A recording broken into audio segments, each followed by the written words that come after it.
periodically here. I'm going to let it buffer for just a few seconds.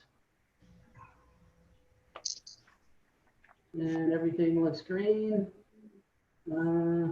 Okay, I'll hand the meeting off to you, Mr. Scott. Let me know if you need anything. All right, thank you very much. Welcome everyone to this evening. This is our quarterly meeting, Tuesday, July 28th, 2020. Calling the meeting to order at 7 p.m. Please bear with us as we all are becoming more versatile in the use of Zoom. Tonight, our moderator is operated as many of our counterpart peer townships, cities, and villages utilizing Merge Live. Mr. Ken Milburn is the moderator that's operating everything. If for some reason you are attempting to connect to listen, you can go to the township webpage. There is a link there that under meetings, participants, and agendas. There's I believe the telephone access point. If I could ask Mr. Milburn, is that the 626 number, Ken? Yes, that's 312-626-6799. Okay. So if you are an individual resident, citizen, or listener who would like to monitor the meeting, you too can join us by contacting 312-626-6799. This evening being our quarterly meeting gives us as a township board a chance to go over a number of activities that we're working on or plan to be working on in the future. With that, there is an agenda also posted online for you to follow along with. All the members of the Board of Trustees present are part of that. For introduction's sake purposes, obviously I'm David Scott, the Township Supervisor. Melissa Creech is our Township Clerk. Molly Phillips is our Township Treasurer. Our Township Trustees, Bob Burkheiser, George Weber, Vanessa Magner, and Rick Solville. I'm assuming the general public has a chance to see many other department heads from our building department, our maintenance department, our community library, IT, and fire. So if you ever have any questions or concerns, please feel free to reach out to us through the contact point on the township webpage, or email us or call us directly at your leisure during business hours. With that, Mr. Milburn, I would open up public comments, a chance for the public, if we have anyone who would like to make a public statement, to raise their hand or notify you that we can bring them in and allow them a chance to discuss topics that are important to them. It is their chance for a public speaking. It's not a question and answer. It's not a debate, just a statement on their part. Do you see if we have anyone wishing to join us for public comments? There are no callers on the line at this time, Mr. Scott. Okay. As this is a newer format for us utilizing Merge, I think the board's more than willing to indulge in case we do have someone pop up, and we'll move on. But without any participants joining us at the scheduled and posted time as published by the township clerk, we'll close public comments and we'll move on to item number 2, the Merge Live presentation. Mr. Wilburn, if you could introduce yourself. I know many of the people have already worked with you on a meeting or so, but walk us through the process that you provide. Sure. I actually have a presentation Please. If I could share that with everyone here.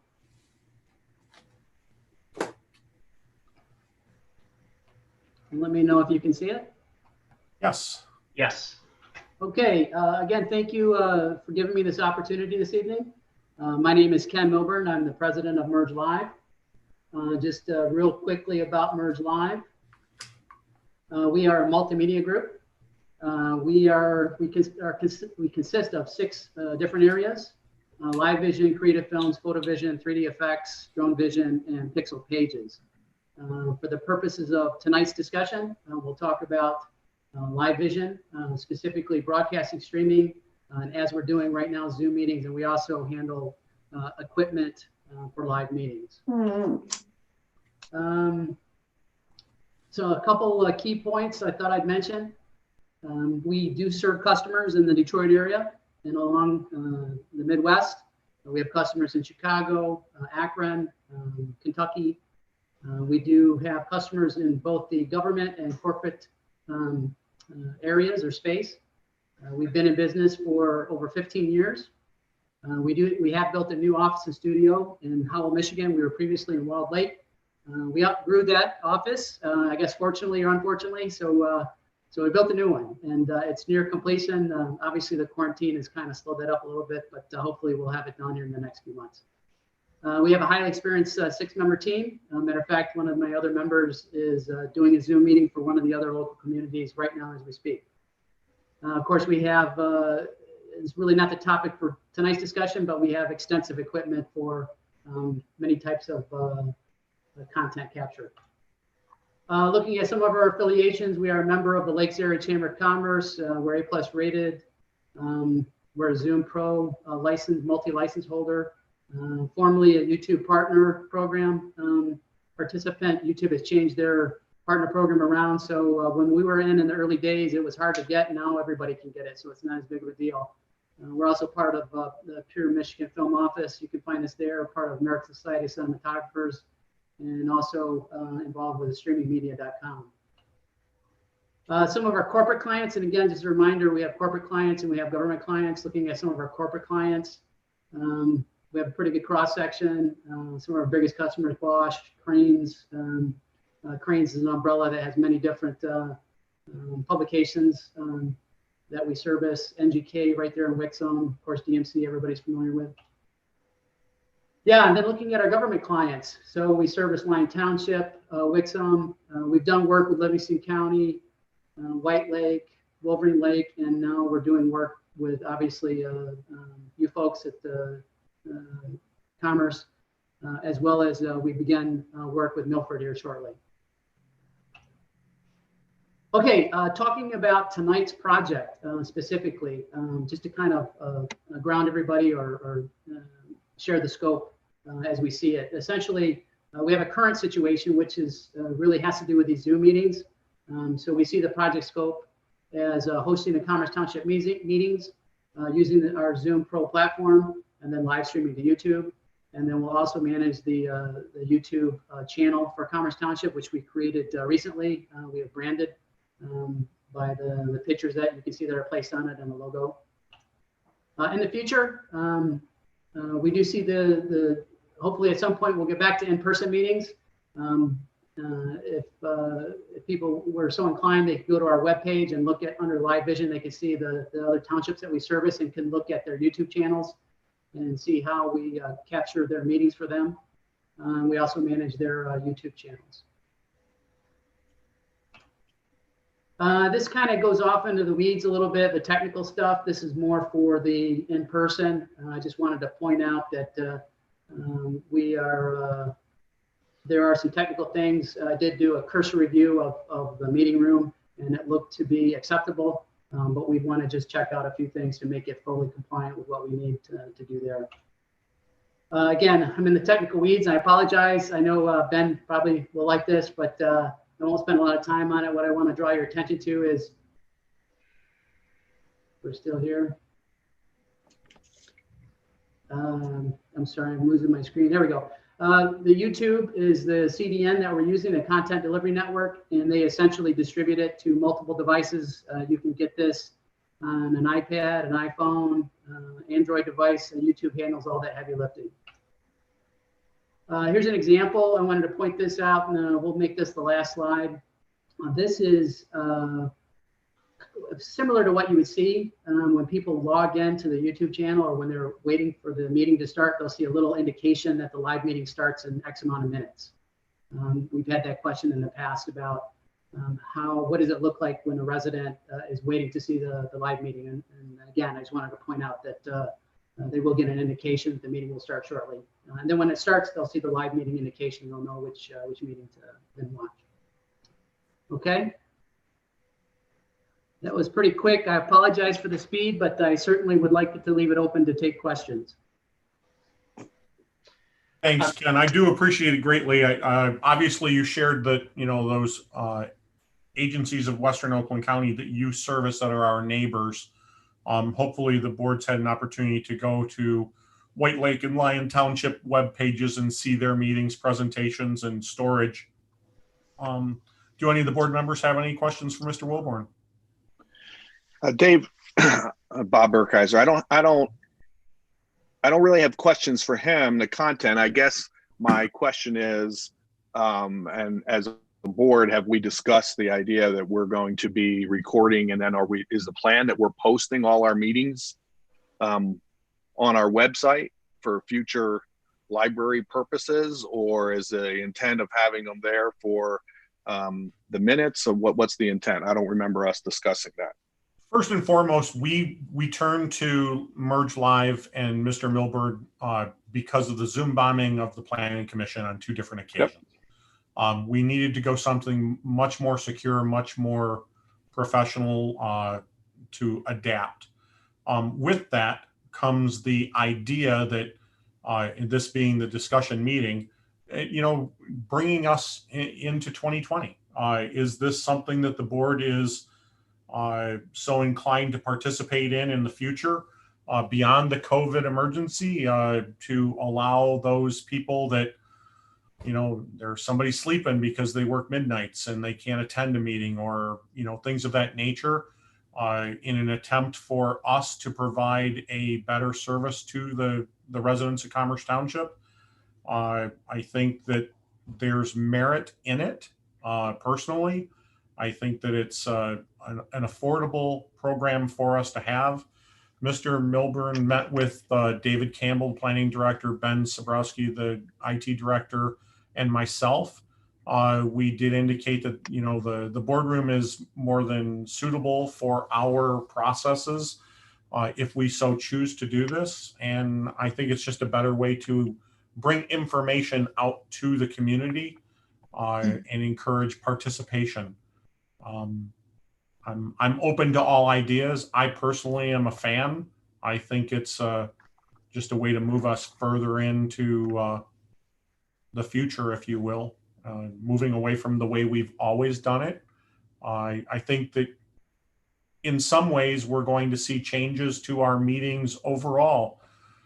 Many of the communities across the state, probably the nation, adapting to the COVID emergency are also looking for this to be maybe a normal setting. Smaller communities, general township meetings, I think many of those are not looking to return to in-person meetings. I'm eager for us to go back to in-person meetings, but I think this would be a least intrusive and informative way for us to get information out there. The format that Mr. Milborn's company utilizes would essentially have 3 cameras in our boardroom that he would bring to the place. One would be looking at me as a speaking part. One would be looking at the boardroom as a total. One would be looking at a presenter or the public. At any time, the same way that Mr. Campbell or Mr. James or a presenter would put something up on the big screen, he too, Merge Live, can key that in so it would show up on the TV screen clear and crisp, as opposed to just trying to take a video of the screen on the wall. He has the ability to tie a presentation right into the system itself. So it would give all of us a better view, and it would give the public a better view. So Dave, trying to wrap up at least my please. I would like, at least for budget purposes, as we're coming up into the budget season, maybe we can work up a package, because I don't know cost wise what we're talking about, and if we're looking at doing this into the future, I have to mull that over, to be honest with you. I have concern that the potential, maybe it doesn't, the potential exists that people play to the camera and will say what they, that it may cut down to have a true, which is what the design certainly of this meeting is to get an idea of what's going on and not play something to the camera that 3 months from now, somebody posts, whatever. So what I would like to see is whatever I have no idea whether we're talking $100 per meeting per month, whatever it is. Can we work that in a package so that maybe under Ben, I guess, whatever this would fall under for our budget stuff to at least consider, and it'll give us a month or two to think about it too. No, thanks. I agree. And for discussion's sake, I think this is just kind of the, if you will, the round table for us to throw this out here, see what the technology is. I know we've all heard rumors of people playing to the camera and wanting to show off or grandstand. I think when you look at some of the communities that have been doing this for a much longer period of time than we have anticipated, that is not the case. Waterford Township, 75,000 residents, the largest township in the state of Michigan. They hold 2 meetings a month, and they're very short and sweet. Very little interaction.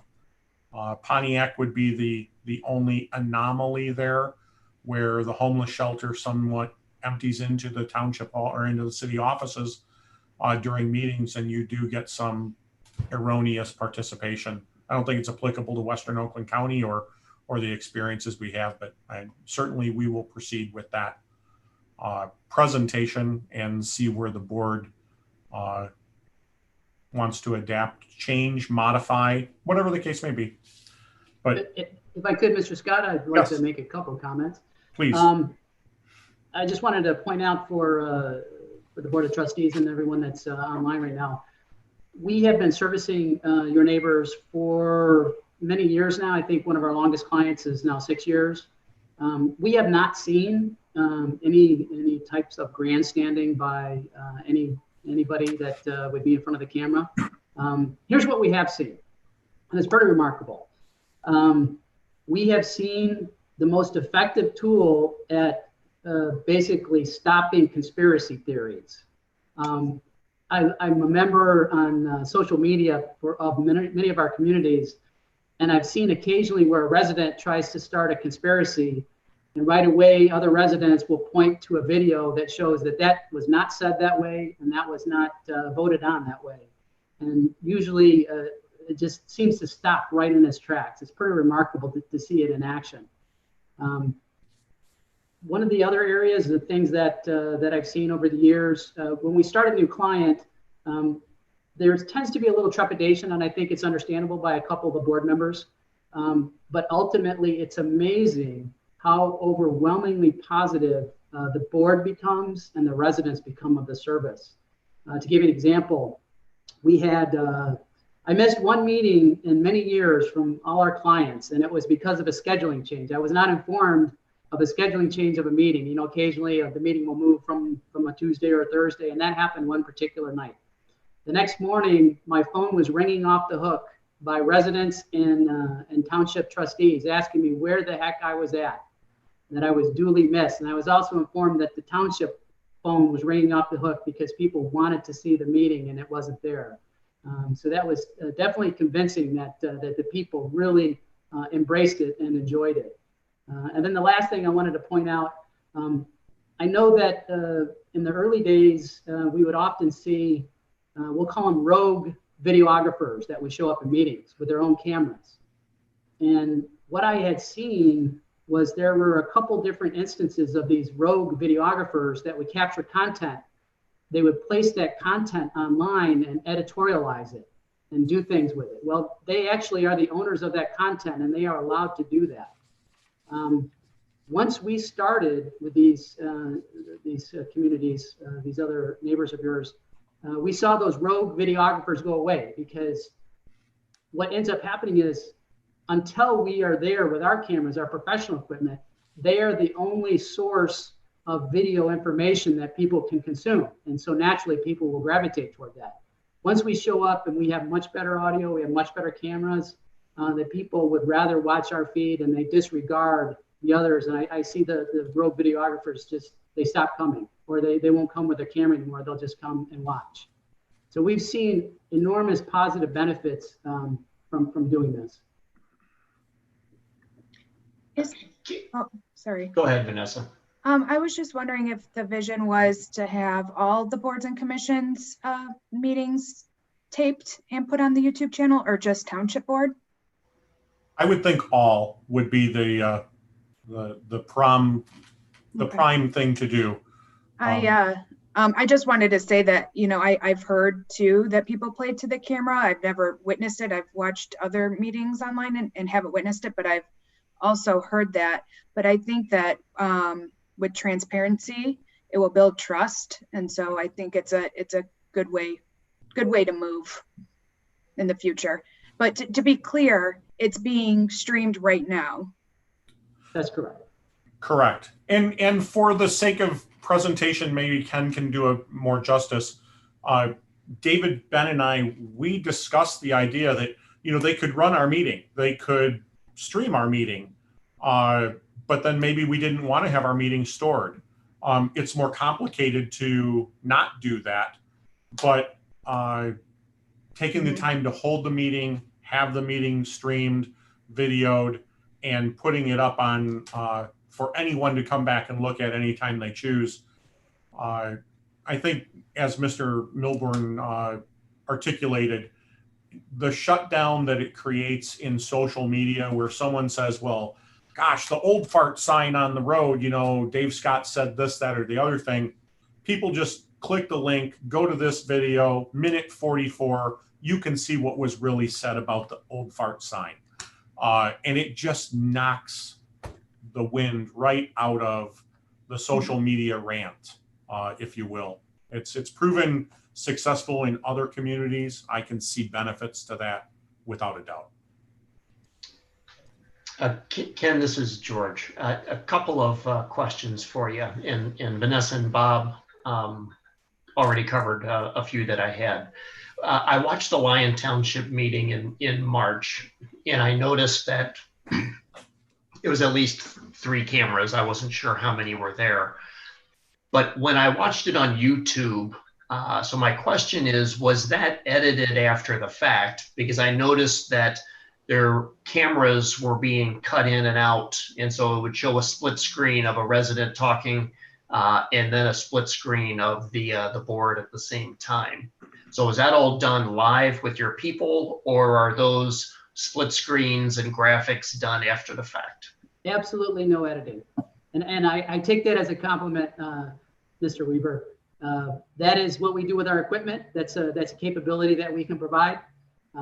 Obviously, we create that condition before the meeting starts. There's some setup that we do, but yeah, that's all live. That's very similar to what you would see on any broadcast network. Thank you. And the last question, and this goes to Bob, and I'm trying to understand pros and cons as well, and I see both sides. But in the uncertain world that we're in now, at least from revenues and costs, can you give us any kind of a ballpark on what the cost is per meeting to have your team do this? And are all meetings, would they all be the same cost, whether it's this board or the Parks and Rec, Planning Commission, Zoning Board of Appeals, Board of Review, all of those? Sure. We can come in under $300 a meeting. Okay. And is the YouTube channel a part of that cost, or is that additional? YouTube management is part of the cost. We don't charge any additional for that. And of course, YouTube doesn't charge any fee for their service either. YouTube is just happy that you're there watching. Okay. Ken, Rick Sovil. So I've noticed on watching on the YouTube, there's about a 30-second delay. It's 18 seconds typically. Okay. Is that by design, or it's just a technology thing? It's a technology. Matter of fact, in working with streamingmedia.com, one of the recent initiatives is try to get that down to 0 latency. So we're trying to do that at this level. I know the broadcasters still have a little bit of a delay when they go to the field reporters. Some of you may notice that there's a little bit of a delay. So that's kind of the holy grail right now, is to get to 0 delay. And certainly a lot of people are working on that. But yeah, we still have about an 18-second delay. So there's currently 6 people watching, including me. Okay. And a lot of that has to do with, we're still early, obviously, awareness, will change that. So Ken, in all Is the it time a you've been doing, contract? Is this a long-term contract, a month-to-month? Oh, yeah, great question. No contract. I don't believe that I need to charge anybody or create a contract. Our service is so overwhelmingly accepted and desired that there's no need for me to even charge or create a contract. There's no charge or there's no contract? No, yeah, there's no contract. You know, Okay. if there was ever a point where the Board of Trustees here said, you know what, we don't want Merge Live, then we're out. I don't think that'll be the case. Certainly, feel free to talk to any of our clients. I'm sure that they'll provide overwhelming endorsement of our services. All right, thanks. Ken, why Zoom is your platform versus WebEx or some of the other alternatives that are out there? Yeah, that's a good question. So I have a history with Zoom, actually. We looked at Zoom. We started using Zoom with our corporate customers probably 5 years ago. And at that time, I didn't like it. The video quality was not to the standard that we needed, but we weren't using it in this application, this multi-participant application. And what we discovered is that even though and it's hard to describe right now, but I'm a stickler for video quality. And when we're doing a one frame shot, right now we've got multiple frames going on our screens, we all do. That's a little different animal. But when we do a one frame shot live, I like to get the best video quality we can get, and it gets technical and I don't want to go in the weeds on that, but Zoom was not providing it 5 or 6 years ago. What we did discover that they did was they do this multi-participant thing really well. It's a very stable platform. I know that Microsoft Teams is out there, WebEx is out there. I've used some of those. Matter of fact, I was just at a corporate customer on Friday. We were going through the different scenarios in order to work with their firewall. And it kept coming back to Zoom. So Zoom right now is a solid platform, and as long as they continue to be solid, I would encourage their use. I'm certainly open to other platforms.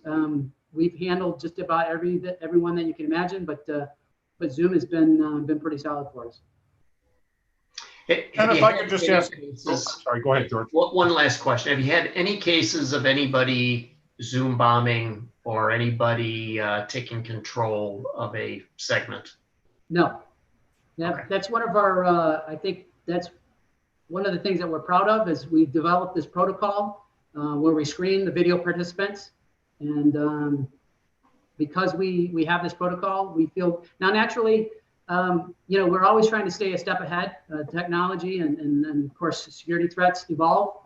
I was just on a website today reading about more security threats and how to stay ahead of them. So we always try to do that. Obviously, with the technology, it's never 100% guaranteed, but we think we have a pretty good protocol in place. But we don't want to get complacent. We want to stay ahead, and then we continue to try to do that.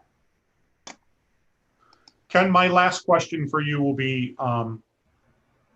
if we're going to operate without a contract, how do we guarantee that a corporate customer says, boy, I really need you on that Tuesday night, and I'll pay you double, that we don't get left behind? I mean, if our citizens become accustomed to this, our board becomes accustomed to this service, without a contract, how do we hold you to be here? Sure. Yeah, I'm certainly open to a contract. I just don't want to feel like I'm holding anybody's feet to the fire with a contract. Okay. So that said, I have a 6-member team, very qualified individuals.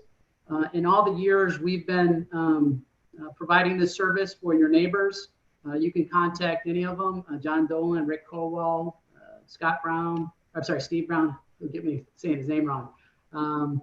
You can contact Michael Smith, and they'll tell you that we have not missed a meeting except for one that there was a scheduling change on, and I heard about it, and I was so bummed that it did happen. But yeah, we take our clients very seriously. You're very important to us, and we don't want to ever have any kind of concern from you. Okay, thank you. Anybody else have a question for Mr. Milburn? All right, thank you very much for the information. We look forward to diving deeper into this for the future. If I could, we'll move on to item number 3, which is Chief James Dundas with the Commerce Township Fire Department. And Jim, I'm going to put the pressure on you. There would be 2 things that we probably could cover under other matters, but if we could cover those 2 things right here and keep the fire department topics all one time, we'll knock it out of the park. Just so the board is aware, we had a air conditioning emergency at one of the fire stations, which essentially is going to cause us to have to replace a 20-year-old unit. Thank you. Anybody else have a question for Mr. Booth? And thank you very much for the information. For those of you who are listening on multiple devices. And then we also have a CARES Act funding for hazard pay for our firefighters. So if you would, Chief, take it away on fire truck replacement, and then we'll go into the AC and the CARES Act funding. Yeah, just if you don't mind, I'd like to address the air conditioning unit next meeting. I've been working with Mark Schroeder on that, and he's going to get me 3 estimates for the way to repair that air conditioning unit correctly. And I hope to bring that forward in the August meeting, if that's okay. Currently, the air conditioning unit is working, but we do need to make a better fix on that long term. All right, we'll scratch that and move on. Okay. So the first thing I'd like to talk to you about, of course, has to do with fire engine 3 at our station on Welsh Road. I'm asking the board to approve me getting the process of ordering that replacement for engine 3. A new fire truck takes about 12 months to build. It could be longer if there's any shutdowns with coronavirus.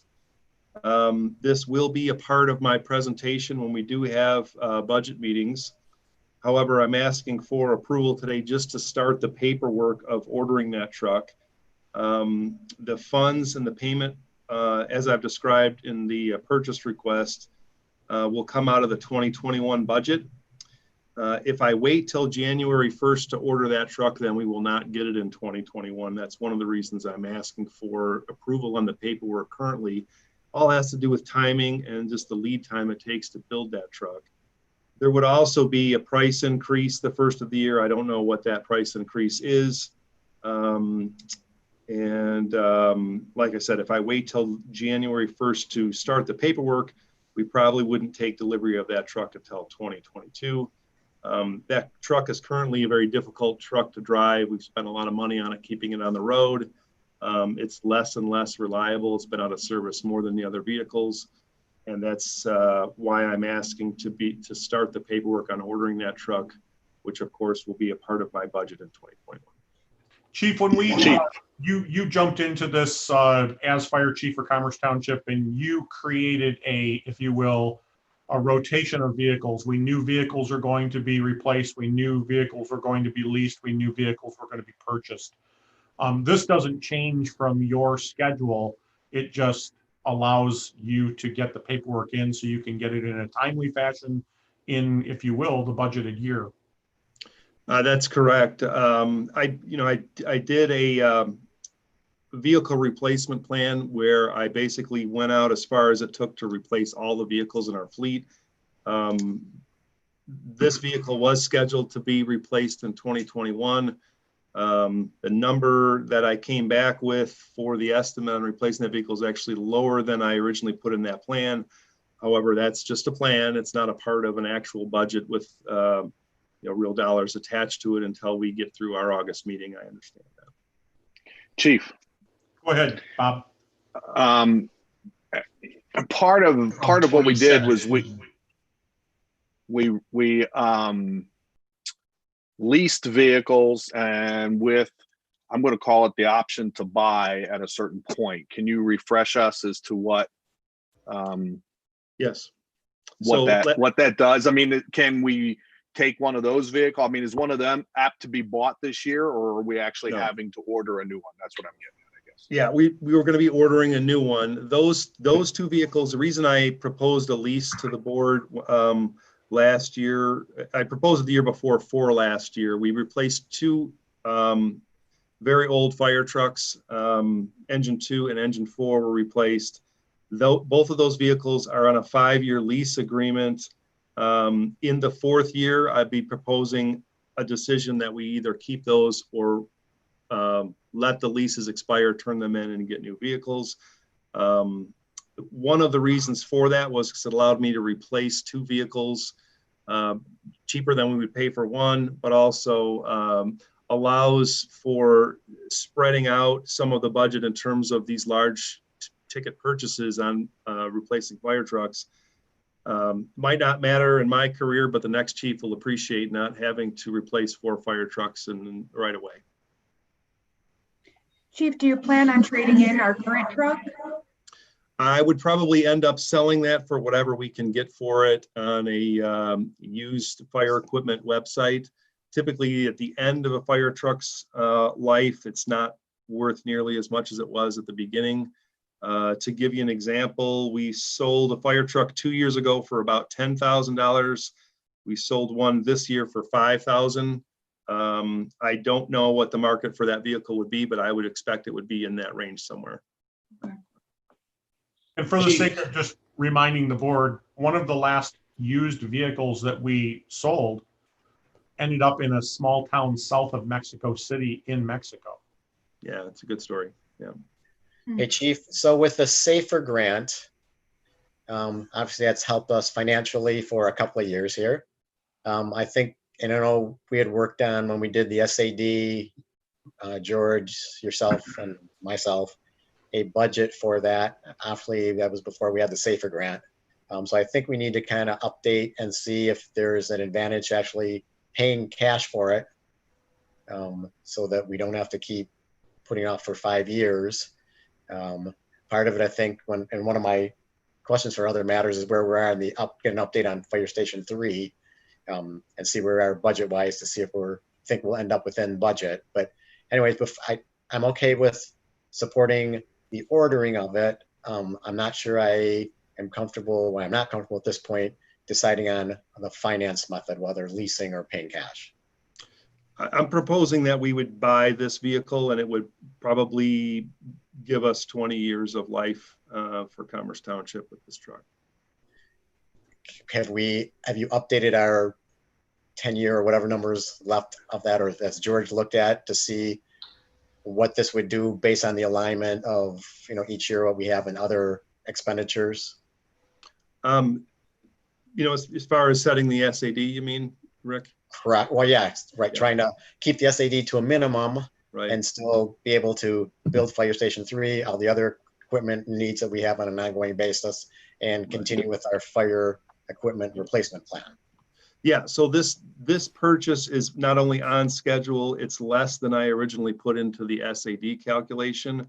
I had some feeling that we might look at a ladder truck, which is what we call a quint. It has 4 different purposes, but it basically includes an articulating ladder. We decided not to go with that. That's another $200,000 more expensive. So I originally budgeted in that vehicle replacement plan for consideration with the SAD $800,000. This truck will end up costing us $662,000. Does that include all the transferring of the other equipment that goes inside the truck? Yes, we're not going to be buying new tools. That we'll be taking those off the old truck and putting them on the new one. Same with the hoses? That's correct. How many gallons is this one? 1,000 gallons. And what was the previous one that you want to replace? 750. Okay. Yeah. All right, thank you. So, Chief, in your write-up, you're working off a 2017 bid. Yeah. So help me understand a 3-year-old bid. 1, are they going to hold to that bid? 2, do we want them to hold to that bid? I don't know what's happening in the world right now for purchasing of fire trucks, and I don't know whether prices are going up or they're going down as a result. Well, but a 3-year-old bid makes me a little uncomfortable. Okay, so the reason for that was when we took those bids in 17, that was with the intention that we would spec a fire truck that was specifically made for our needs in Commerce Township. When we wrote those specifications and sent it out for bid, we chose Rosenbauer based upon not only that they were the low bidder, but also that they had a better service record than other fire truck manufacturers. The follow-up service is important as the manufacturer to me in terms of the life of the truck.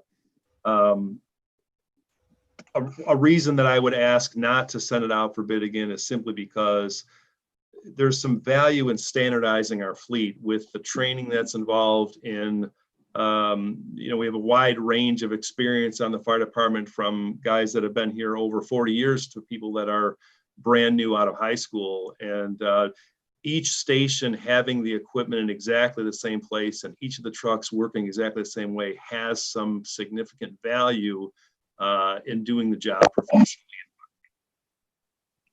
So I guess I have completely understand the value of having consistent equipment as long as it's a competitive, so they maybe don't have to be the lowest, but they've got to be in the ballpark. But again, is Rosenbauer, are they going to hold to that 2017 quote?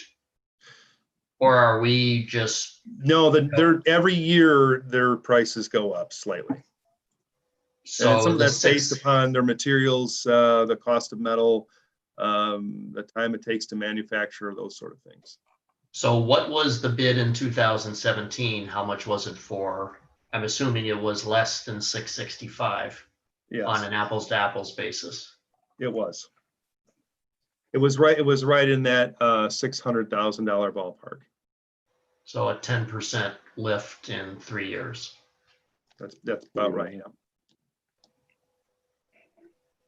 Chief, is there any restriction if we say in the form of a motion to go ahead and start the paperwork now? At what point in time are we committed? And at what point in time for our budget meetings upcoming will we have a solid number to operate with as far as what the purchase price would be?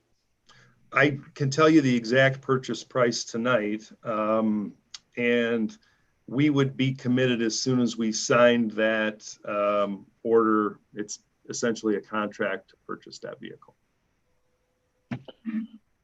And what is So that? The exact number is $662,004.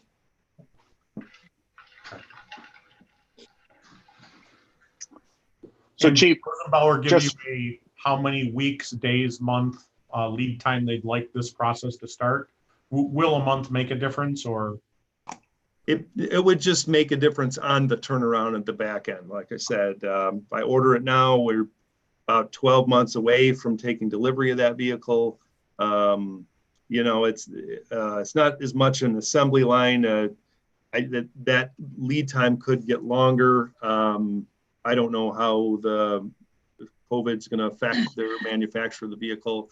And I just wanted to get it in service in the budget year of 2021, and also to replace a vehicle that's becoming less reliable. I'm spending a lot of money on to keep it on the road.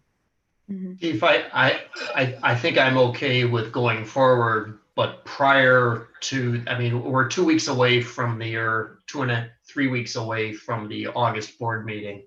I think there's value in bringing out the spreadsheet that we put together for the SAD and the attachment to that with the vehicle replacement plan, and getting everybody to be able to take a look at that and see how this staggers in, shows the relationship between the purchased vehicles and the leased vehicles, and how it all fits within the budget.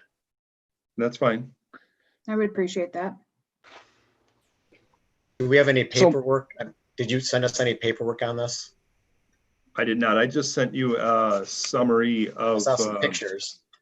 Yeah, I showed you the pictures of the old one, but no, I wrote up a summary there, that purchase request, and but I certainly can give you that. I had that spreadsheet with the numbers for the vehicle replacement plan, and we could certainly get those things that we talked about when we were talking about setting that SAD number. So Molly, can I ask, Molly, can you comment? I don't think that there's any expectation that the SAD, what would be collected, would be different based on anything with COVID. Is it? We would expect it to be bring in the same amount. And I guess my thing is, it was already programmed in, it's already in the budget for next year. I agree. 3 weeks probably isn't going to make a big difference, but I just don't want to kick it down to where all of a sudden we're not getting the truck until 2022 if we could push it along. So if our SAD is not expected to have any issues, I mean, I know our general fund is expected to take a hit, but is the SAD expected to take a hit? For this year, I haven't seen. There obviously people are going to try and take advantage of whatever poverty exemptions, and usually that's like a reduction in tax for a year or two. I haven't seen a whole lot of those come through. I know we have a couple of big MTT cases out there right now. For example, Lowe's, because they do it every 3 years. Regal Entertainment, because it's a cinema, and who knows if they'll ever be able to open back up and make enough money to stay afloat. I haven't seen huge numbers showing that our money that we're going to collect this year is going to be affected by much for the SADs, for whatever we, millage rate we put on those. Whether or not it gets affected next year, it probably has a lot to do with whether or not the state can reopen, because if people start dumping their houses and they go into tax foreclosure, that's money we don't get. I believe shared the information, but there's also the fact that there is legislation right now pushing to allow citizens to defer payment. Deferring payment doesn't affect us because we collect in December for the township. Okay, all right.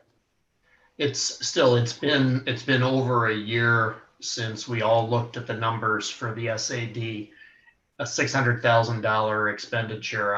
I'm not comfortable with saying yes to that without at least re-looking at all of those numbers and just refamiliarizing myself with the plan. No, I think wise of the chief to bring this to our attention, to get this first thing on the August meeting, and it'll give him time to get the paperwork and documentation. Our old project rehydrated and subject to review. So I think it's appropriate for us to move forward for this to be the first thing on our August meeting. Well, keep in mind that the 2 trucks that we got on the lease program were 2.5 months late getting here. Correct. So saying it takes a year to build the truck is, in a perfect world, it takes a year to build a truck.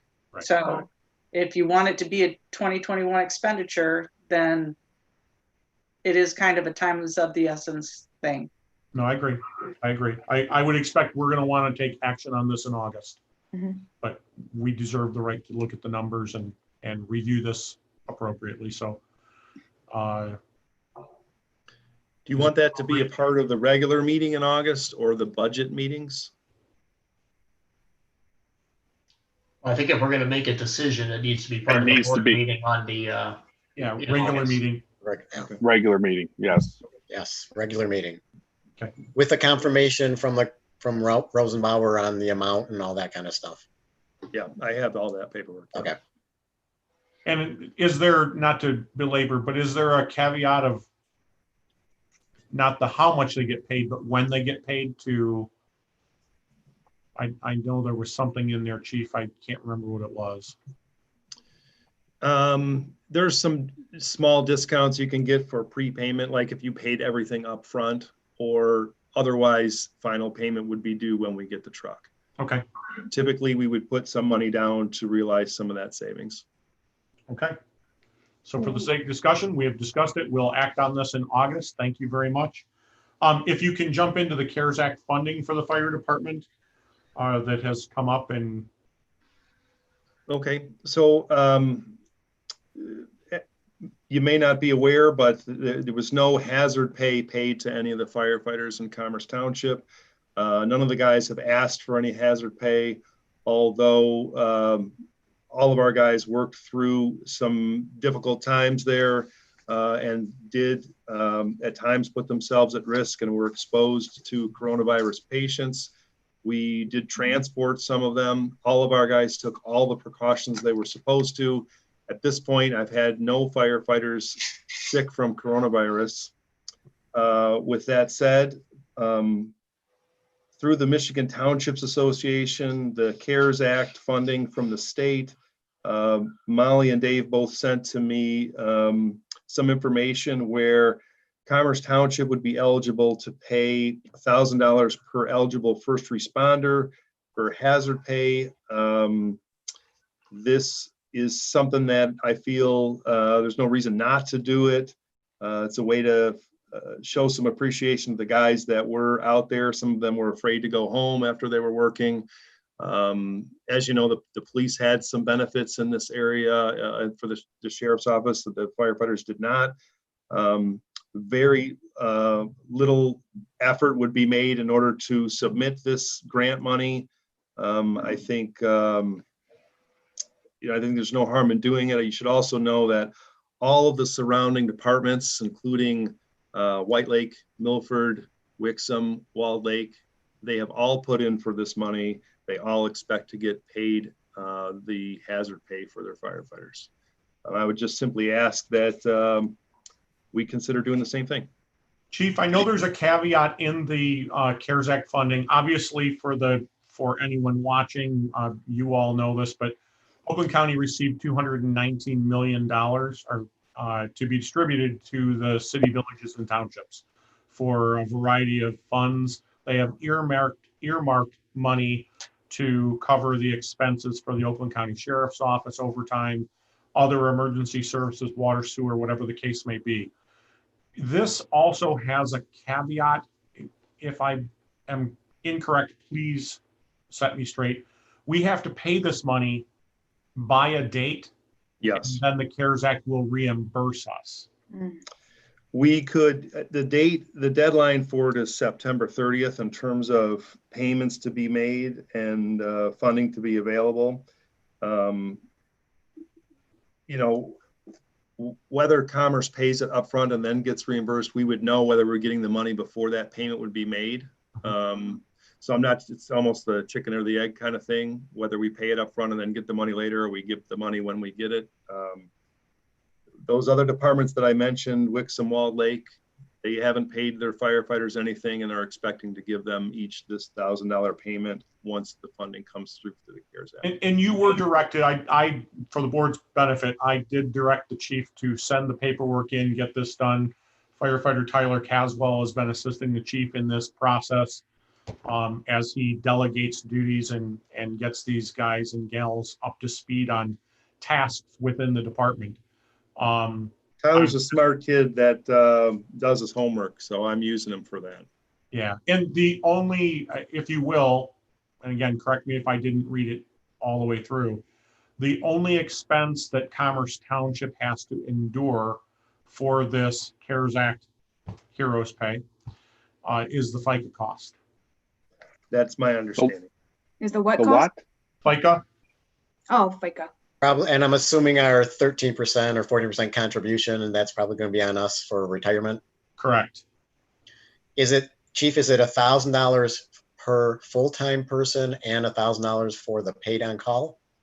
It would be $1,000 for all of them, yes.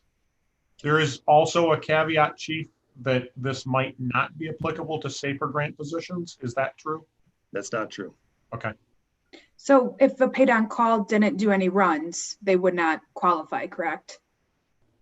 There's really not specific parameters to that. I think we had some guys that didn't participate very much from the paid on call ranks when we had the shutdown, but those guys had gone on runs before. And, after that, we had suspended training for a while. We kind of asked people not to come into the fire station for a couple of months. But to be honest with you, I think the right thing to do is to include all of them in there. I think they all had taken various degrees of it, but I think they all had some exposure. Okay. I would also share that some of the firefighters, men and women, paid on call or full-time, anyone who secreted themselves and didn't make every run every day simply gave us a healthy individual if we got into a really dire strait. So there was, I guess there was by accident or deliberate, having those people in reserve and not having everyone turn out to every call had a benefit to keep healthy firefighters available for the chief to support commerce at any given time. So I too believe this is everybody's in. So I'll make a motion to move forward with the hazardous pay to come from the CARES Act for all firefighters paid on call and full time. Motion by Magner, supported by So does that include the I do have a question. Does that include the fire chief and also fire marshal? It I'm does. sure it does. It does. And, you know, I missed no day of work ever during the whole thing, and I dealt with people every day. Yes. Well deserved. So our question is, are we going to find out, and I know there was some discussion there, so we're going to find out that we'll get it before we make a payment. I mean, I just don't feel that we should be coughing up whatever it turns out to be, Chief, $35,000, $40,000 for everyone when we don't know if we're getting reimbursed. So You would know first. okay. And so, and I'm not, you know, I have issues with taking tax dollars and just using them because that's what I feel like is coming out. But on the other hand, I mean, I do think first responders have some benefits to that, but we have lots of other people that are also essential workers and have been going to work every day, from Burger King to hospitals to everything else. And so, and dealing with people in the same manner. So I'm not opposed to it, but I don't know that I want to front the money up and then hope we get our money back. So noted. And for the sake of discussion purposes, the board should know we are not earmarked to have to spend that amount. We could choose to do $700, $500, anything within that maximum of. I'm a fan of the maximum of. The CARES Act funding is there earmarked for it. And but just for the sake of discussion, this would proceed upon approval, and then we would pay to meet that deadline. So we would be eligible for reimbursement. And I would just note that our guys showed up every day, and this was after they had found out that a sister fire department had several people test positive within that fire department, and really shut their ranks down a little bit. And our guys still, even after that event, were there every day. So I've got no problem with what the chief's asking for and the timeline to do it in. My motion's for the 1,000, Yep. just to be clear. Yep. And should the motion by Vanessa be, this is what I'm hearing, I don't know if this is what everybody wants to do. Should it be that it's for the 1,000 for everybody, provided that the grant comes through and says, yes, we'll give you 1,000 for everybody? And if it doesn't, then we're not doing Yeah, it. from the CARES Act is what I Okay. stated. So, Okay. Motion and by if Magner, it doesn't, supported by then Sobel. yeah, come back to the board. Motion by Magner, supported by Sobel, $1,000 per firefighter, full-time and paid on call, chief and fire marshal, all included. A roll call vote. Clerk Creech. Magner, Aye. Sobel, Aye. Creech, aye. Phillips, Aye. Weber, Aye. Burkheiser, Aye. Scott. Aye. Motion carries. Thank you. Thank you. I'm sorry. Was there another? That's it. Just want to say thank you. Yes. No, thank you, Chief. I appreciate you bundling these things all in. I hope the bubble gum holds the air conditioner together and we don't need to do something in an emergency beforehand.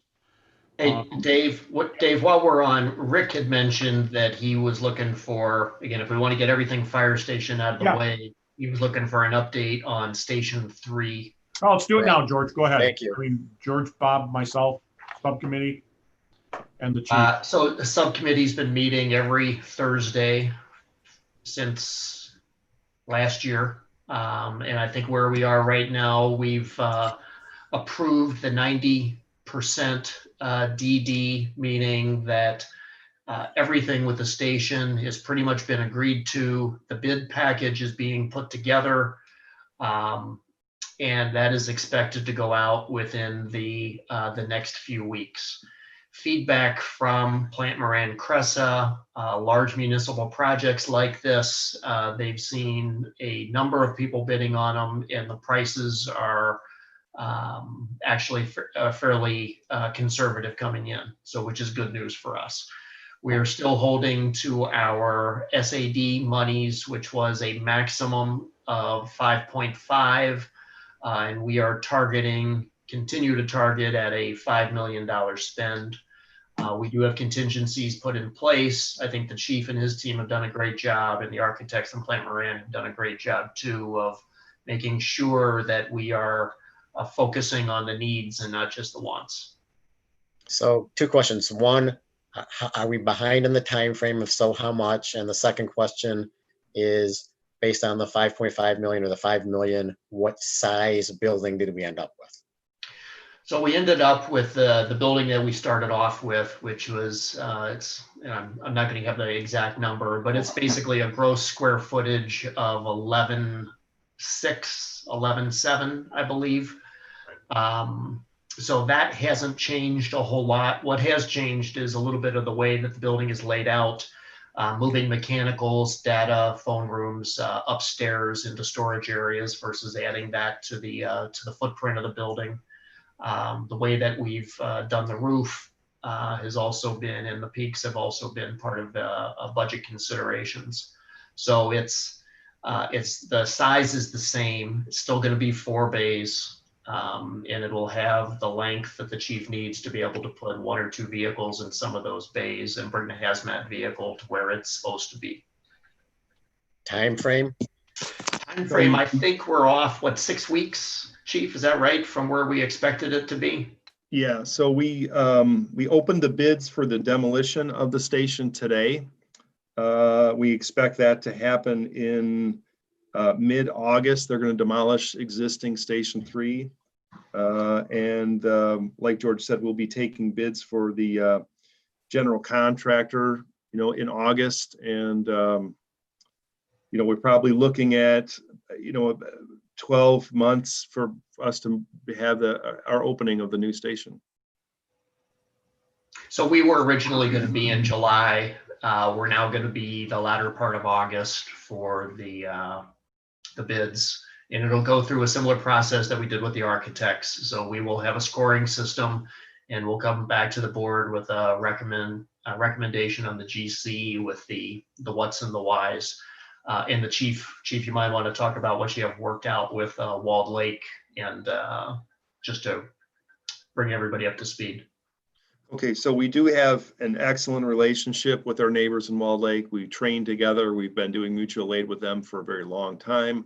I have a good relationship with our chief as well. They made a very generous offer to us that they had some space for us in their headquarters fire station. We're going to move 2 trucks and 2 guys into that station, and they'll be running out of there until the new station is ready to occupy. This saves us a lot of time on the project. It saves us some money. The other alternative would have been to put like a trailer that the guys would run out of, would take up space. Then they would have to build the station in phases, slow down the process a little bit. But the guys might not be excited about it, but we're going to be running with Walled Lake for a while. And like I said, I feel as though they've helped us out, and we're looking forward to that relationship next year. Are we going to be responding to Walled Lake calls also? We'll only respond to Walled Lake calls when they're out of service, which is what we do now anyway. So it sounds like in September of next year, you'll have a new truck and a new station. Well, it all depends on the approval. Yeah. When I So cook, I Chief, want to have everything hot at the same time, Just for the So board's Chief, benefit, the demolition analysis of the building, there was a small amount of asbestos that has to be remediated, old floor tile, things of that nature, pretty typical in a setting. The building will also be utilized as a training site for the fire department, not to burn, but close quarters, roof work, saw work, sledgehammer and expurgation, anything that the chief can throw into a training class, not only for ourselves, but I'm sure we'll do a broad brush and invite other departments to come in and participate. very much like we did with the library demolition. So we'll get some training out of it, we'll get use out of it, and then it'll be remediated and demoed. We have made contact with the neighbors. We've, as a subcommittee, we've tried to be very responsive to what they're going to see, what they're going to be living next door to. Simple things where, you know, they didn't want to have a dumpster in their backyard. We moved the dumpster to the north side of the parking lot, so it's not directly adjacent to the residential property. And we've had nothing but very positive results from the communication with the neighbors as well. Mhm. Yeah, Chief, do we expect? Go ahead, Bob. Chief, Chief, do we expect? Are you going to modify the territory each of the stations cover, or is it just going to stay the same? And what do you expect our, I'll say, response times? Is that going to alter much? It probably won't alter very much. It will alter a little bit. We will probably redraw some of the response districts temporarily. And that'll be just based on who can get there quicker. Okay, so really from a customer, whatever point of view, we really shouldn't see much difference. No, I don't think so. Okay. Okay. Thank you. That's pretty much the update. Did we get an answer on who is awarded the bid yet for the demo? For the demolition? Yeah. We had if it hasn't been published yet, that's fine too. No, it's going to be a couple of days probably. We're looking through all those bids and making sure the details are all apples to apples. There was a pretty wide range of prices that were put out there when we opened the bids today. Had 9 companies bid on it. A 10th one that put their bid in late, and we rejected that one because we want them to play by the rules. Right. But I talked to Kevin Donnelly, who's our owner's rep from Plant Moran, and he's very happy with the bids. He thinks we have some good companies that are going to do a good job there for us. Perfect. Thank you very much, Chief, for that update. Moving on to item number 4, Code Enforcement Officer. So as over the last few years, we have expanded code enforcement. We've taxed the building department, Jay James and his team. It's gotten to the point where it's probably not the best thing for Jay to try to accomplish. He's not doing it justice. There are some stresses and problems that it's best he not have to deal with. Obviously, in every community, we have those people who are a little more demanding, some rightfully so, some are just persistent. But we've had places and individuals who have published my home address, published Mr. James' home address. They may publish yours or other board members' addresses, saying, why does the house next door to Dave Scott look perfect, but I have to live next door to a home that's not responsive or held to a higher standard? Things of that nature. So it's come to my attention that I think it's time to do justice to hire a full-time code enforcement individual to assist in our needs. We have a few areas that they deserve the attention that every community gets. And the volume, if you will, the workload is enough that I believe this is a point where we need to step up and provide a service that the citizens are asking for.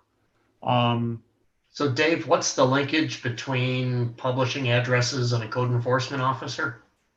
Well, it's, I mean, the reality is Mr. James, and not, obviously he can explain himself, but the reality is when someone is saying, go to Mr. James' home, his wife, his daughter, his son, his family, they don't need that harassment. They don't need those problems.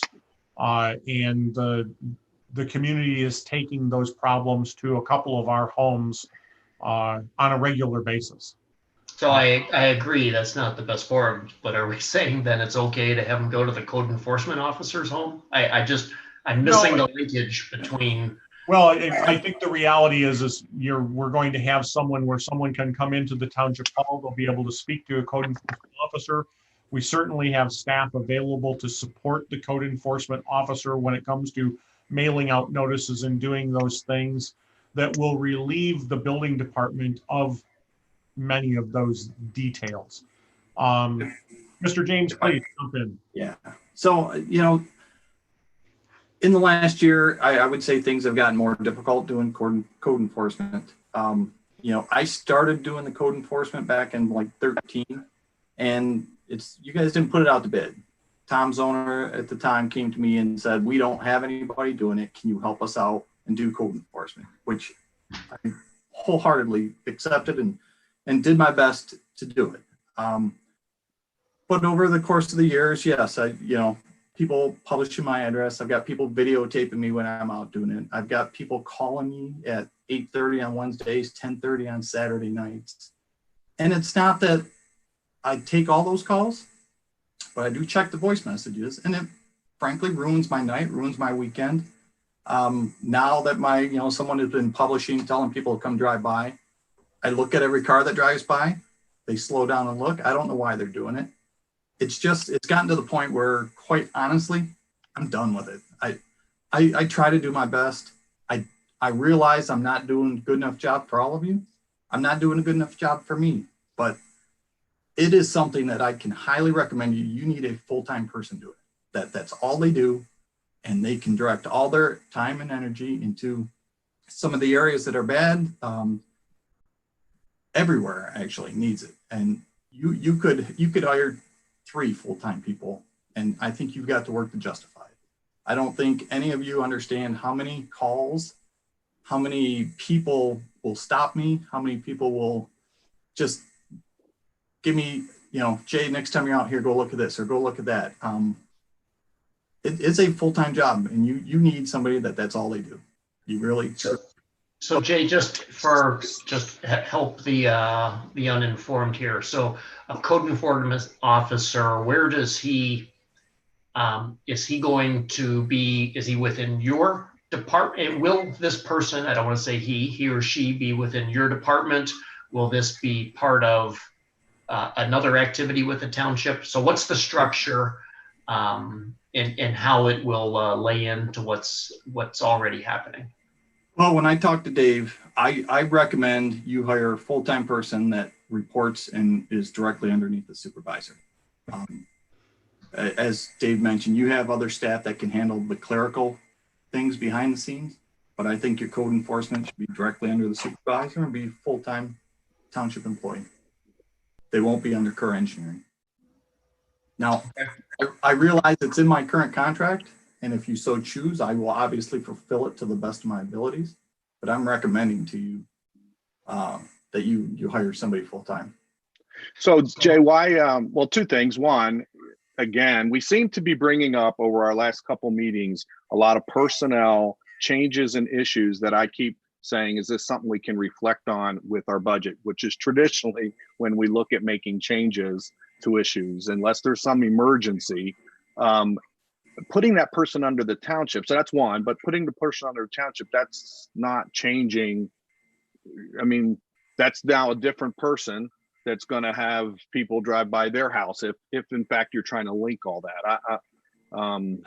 People driving by my house is just one of the things, Bob. That's not like the reason. I get it. Honestly, it was probably the tip of the iceberg. It's what took me over the edge, and I'm like, I don't need to deal with this. I didn't ask originally. I didn't seek out to do this, and I don't need my family being. I'm not. That's the bottom line. I won't have them exposed to it.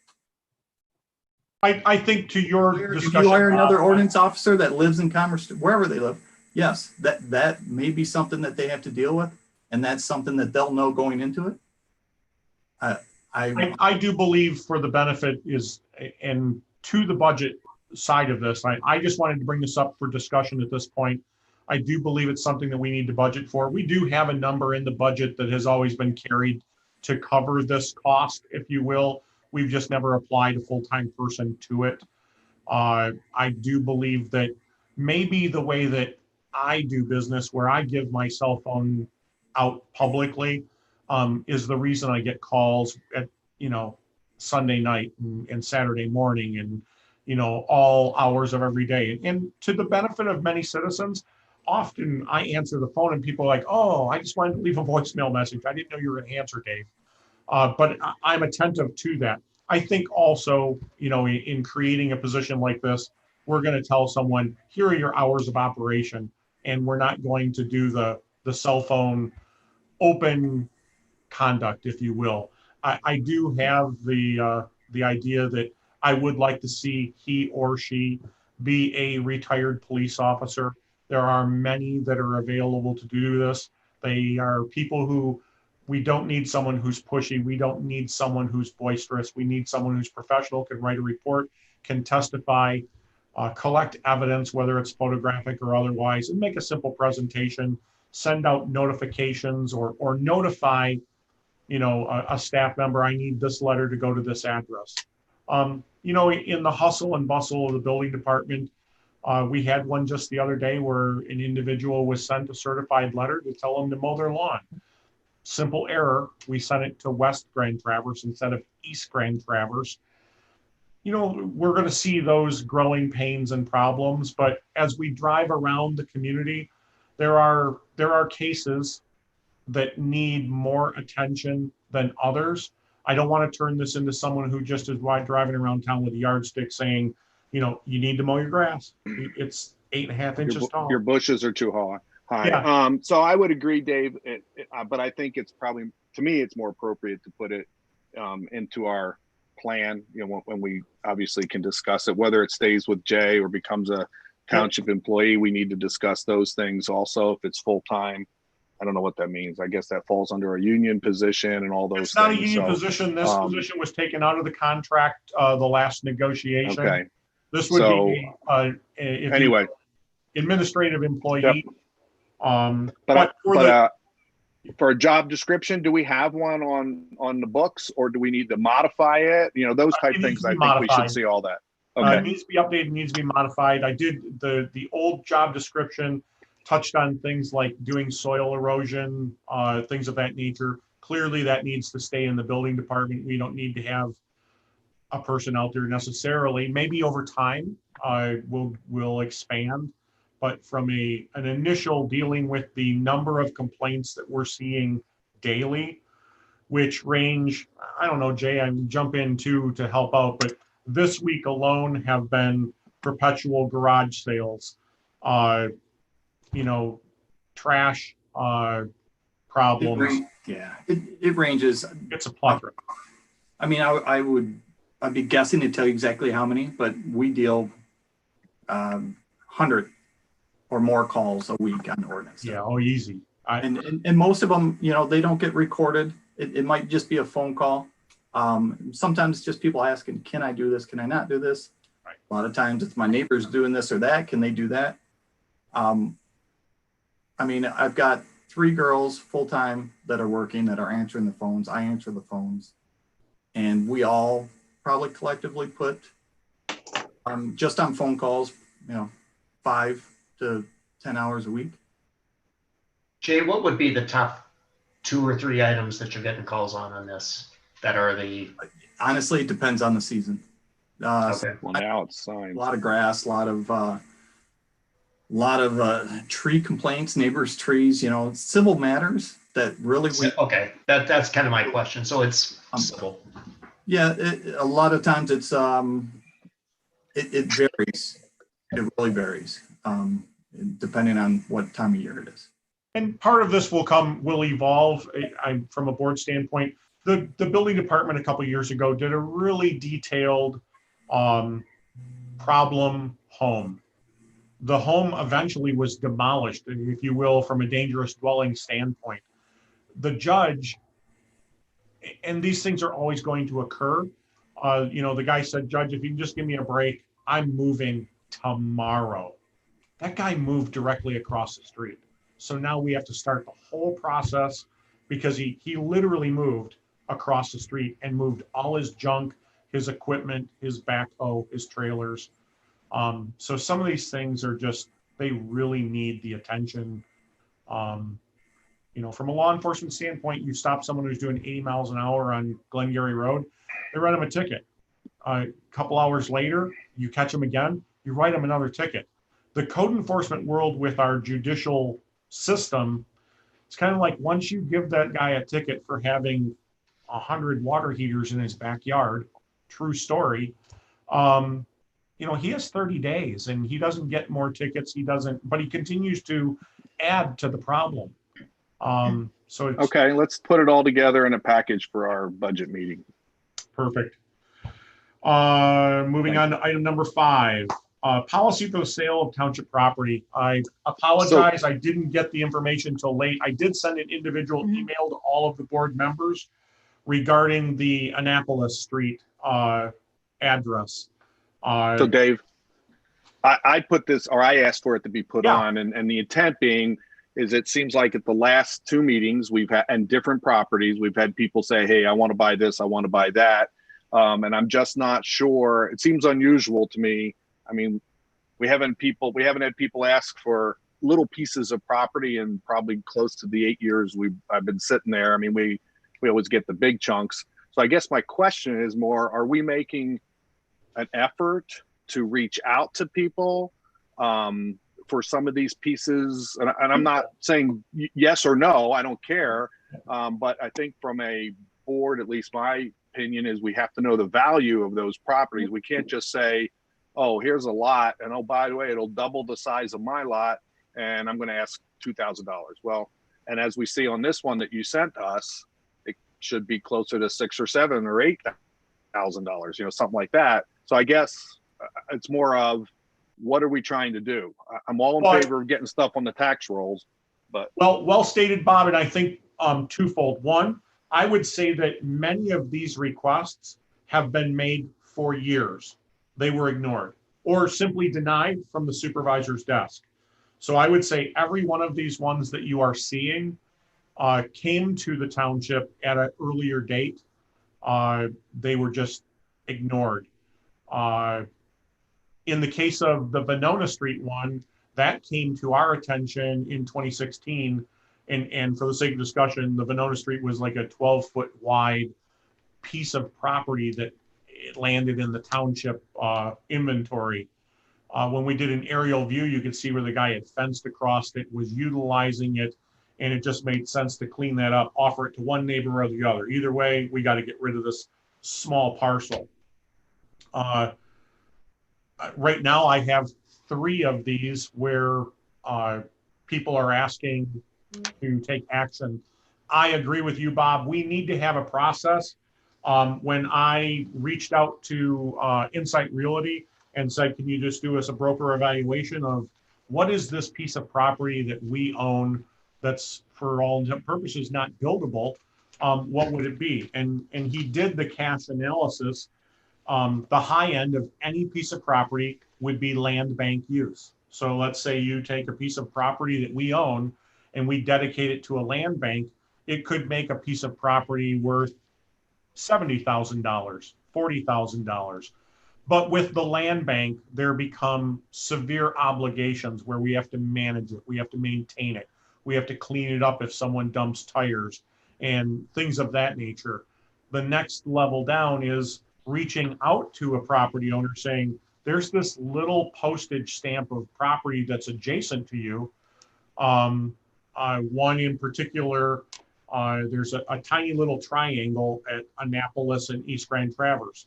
The property owner adjacent to it said, this would probably give me room to build a garage and give me an alternate access off of East Grand Traverse if I were to buy it. I think it would, if we do a simple protocol that we send this to Insight Realty, get a value, that value comes back after, of course, the treasurers looked at it to say, we have no obligation to keep this property. There is no drain or easement or something that the building department is going to tell us that we need or we have to preserve. And that the treasurer can tell us, well, this land was acquired in 1967 or 2007, and the funds, if we buy this, have to go back to a green space acquisition fund or to the general fund, whatever it is.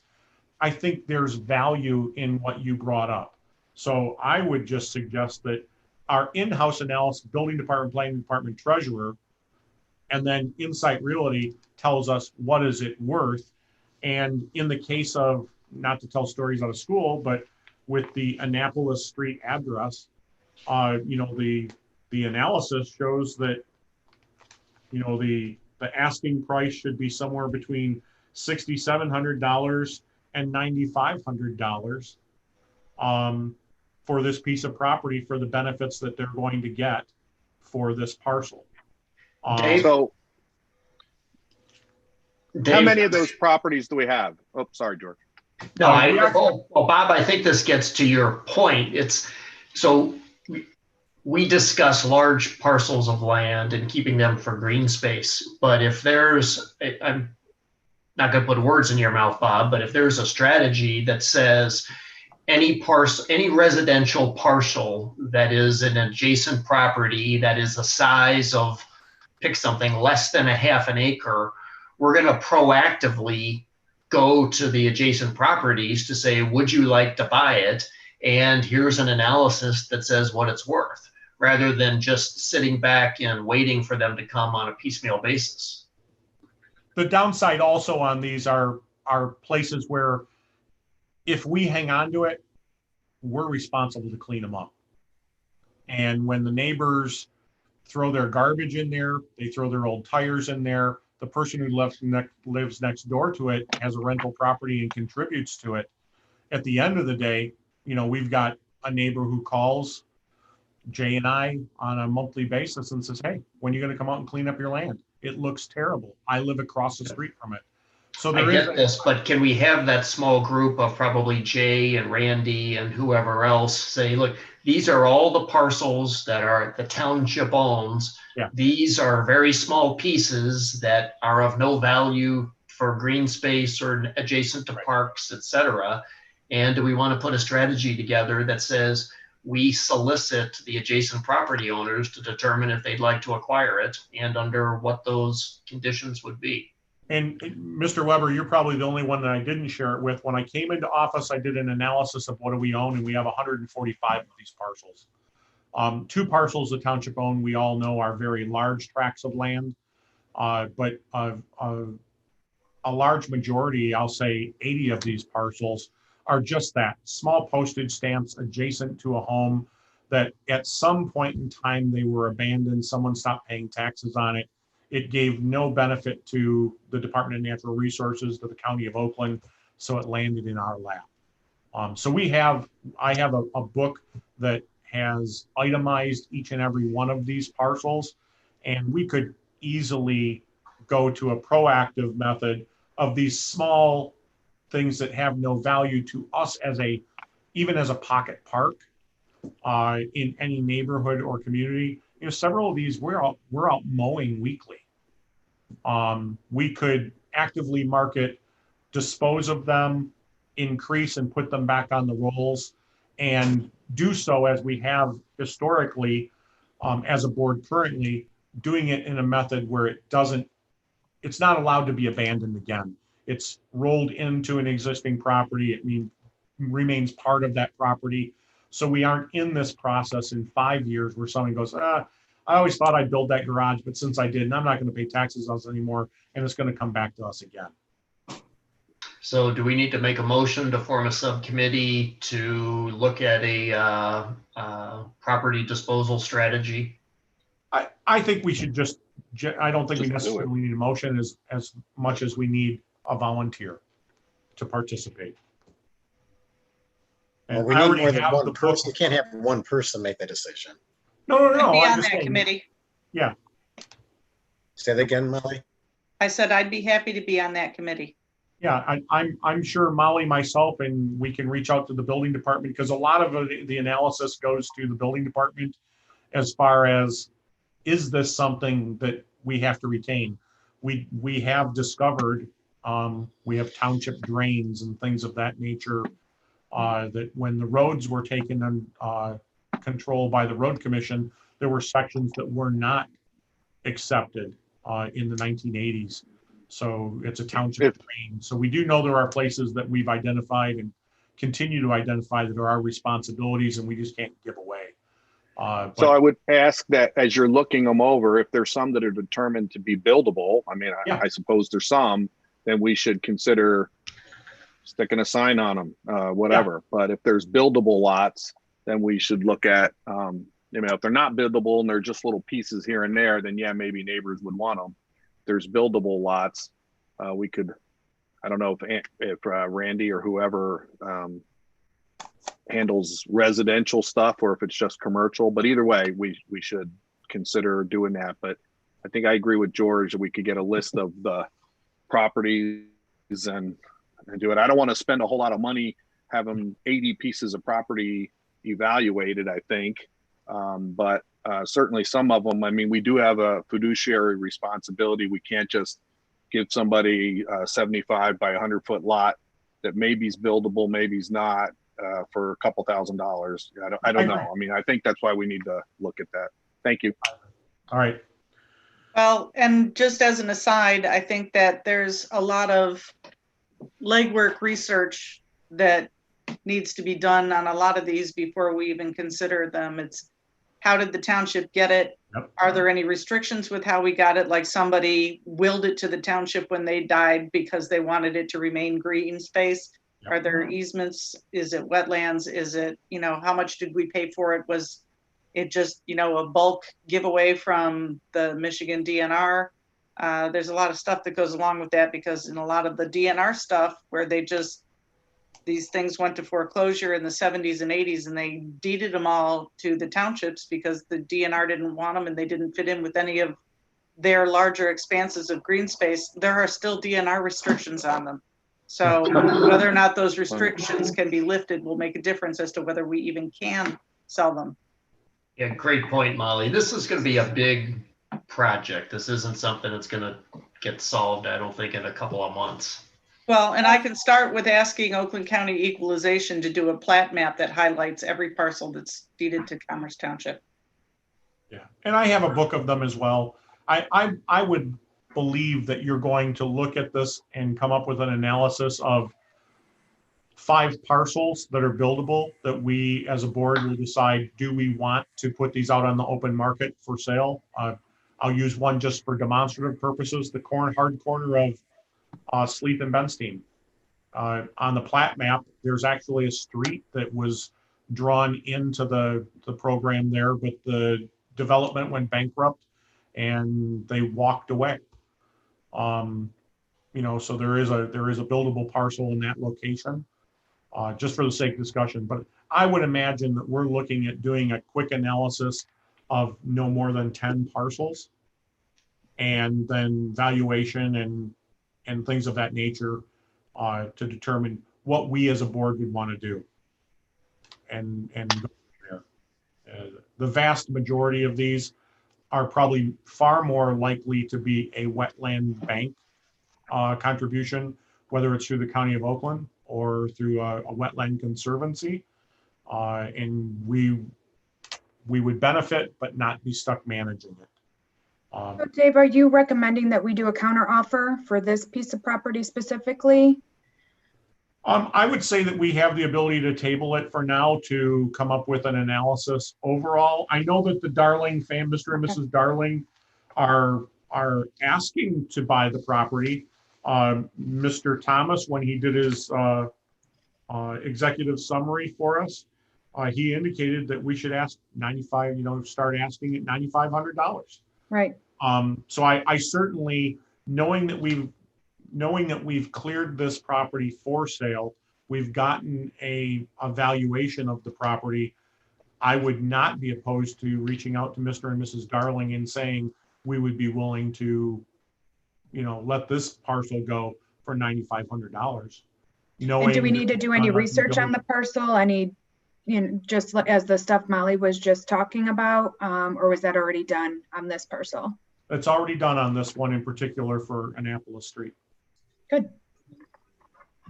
So I would ask if the board is so inclined, does anyone want to entertain a motion to counter Mr. and Mrs. Darling with this purchase price offer? I'll make a motion to provide the insight property value analysis to the Darling family as an offer for sale. Okay. I'll Support, support that. or doesn't matter. Motion by Weber, supported by Scott. A roll call vote. Weber, Aye. Scott, Aye. Creech, aye. Phillips, Aye. Burkheiser, You stepped away. Aye, sorry. Aye. Wagner, Aye. Sobel, Aye. Motion carries, and I'll contact them. Item number 6 is the employee performance evaluation. We might want to unmute Janet Bushy and bring her into the conversation. I know she has pulled some data out and forwarded it to everyone regarding this. Bringing Mr. her up Weber, now, maybe Mr. you can Supervisor. go ahead and expand. I know you are the one that requested this. I'll kick off, and Janet, I'll turn it over to you. So we saw the document that Ecto HR provided. And Janet and I had a brief discussion on it. And while there's lots of I think good pieces to that, the one piece that was missing was the clear objectives or priorities that an employee would have. So being that critical step early in the year where, and as we've talked about for the last, I guess, year and a half, the board sets the priorities for the township, and then that works its way down through the directors and the management, all the way down to all employees. But there needs to be a piece of that where the person in the supervisory role sits down with the employee and says, these are your 5 objectives and or priorities for the year. Are we all on the same page? Do we both understand, so that there's no miscommunication? And then from there's the employee evaluation process, meaning the communication between the employee and the supervisor on how they're doing, what's going well, what's not going well, what help does the employee need in order to have them accomplish the objectives. And then the rest of, I think, that Ecto HR document has some more value, but it's really the objective and the priority planning up front and clear understanding from both the supervisory role and the employee. I guess So, one of the things that I'd say about that, George, is I understand that in a business world where people are starting at an entry level and going up the ladder and moving from department to department and maybe into managerial roles, that things like that are very good, and not meaning to make it sound like working in the treasurer's department is boring, but you've got 3 women working there who have been there 5 years who do the same thing every tax season, every day, every time we're not on tax season. They're not going anywhere. They're not, it's, if it's a tool for, hey, you blew up at a customer at the counter 3 weeks ago, and you can't do that. If you're having a bad day, you need to step away from the counter and let somebody else take the person. But the goals and objectives in particular for my department are, you put on your happy face, you meet the customer, you deal with nasty people some of the time and great people some of the time, you balance your drawers, and you're here to make deposits, and you don't steal the money. I mean, it doesn't, and I think for a lot of the departments or a lot of the people that this might apply to, that's pretty much what it is. If they're in the same department for 20 years, I mean, Jan Hanlon was in the treasurer's department for however many years, and it doesn't change from day to day.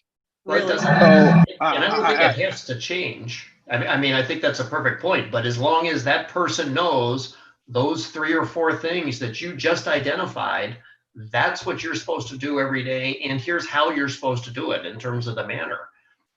So regardless of the fact that it never changes from year to year, you're going to put goals and objectives in for somebody to maintain their, attitude or whatever. So well, Molly, I would say, so one, I think there's short-term goals, long-term goals. That's listed in there. That's how I took that to be. And Molly, you get every year you get a We just got it. What the heck was it? A review of your department and things that should be done or shouldn't be done. And if the board is trying to do goals and say, okay, whatever it is, trying to meet those goals, maybe that should be on your deputy's list of these goals that we're trying to accomplish. You know, those types of things, I think, is where George is. Where I'm having issues is I don't think the township board needs to get into the weeds of how you guys manage your department or your people. That's not our job. Ours is more of a strategy of the township. You guys decide on your goals, and then you try to accomplish them with your employees. So if that's, to me, I looked at the short term and long term on this form of the goals that they're trying to accomplish. That's how I took that. So I'm not sure if that's what the intent of that part of the form was or not. Can I just say that, oh, I'm sorry, Rick, go ahead. No, Go ahead. Melissa. Oh, I just wanted to say, and a piece of it is that we needed something to evaluate somebody's compensation on. So there's a lot of department heads that we vote on a compensation, and for years we did a straight line 2%. And, you know, I know me personally, I would rather give them a raise based on their performance and not just pick one raise for everybody. So this is a tool that I was going to be using to then evaluate compensation. So you're not talking union employees for this?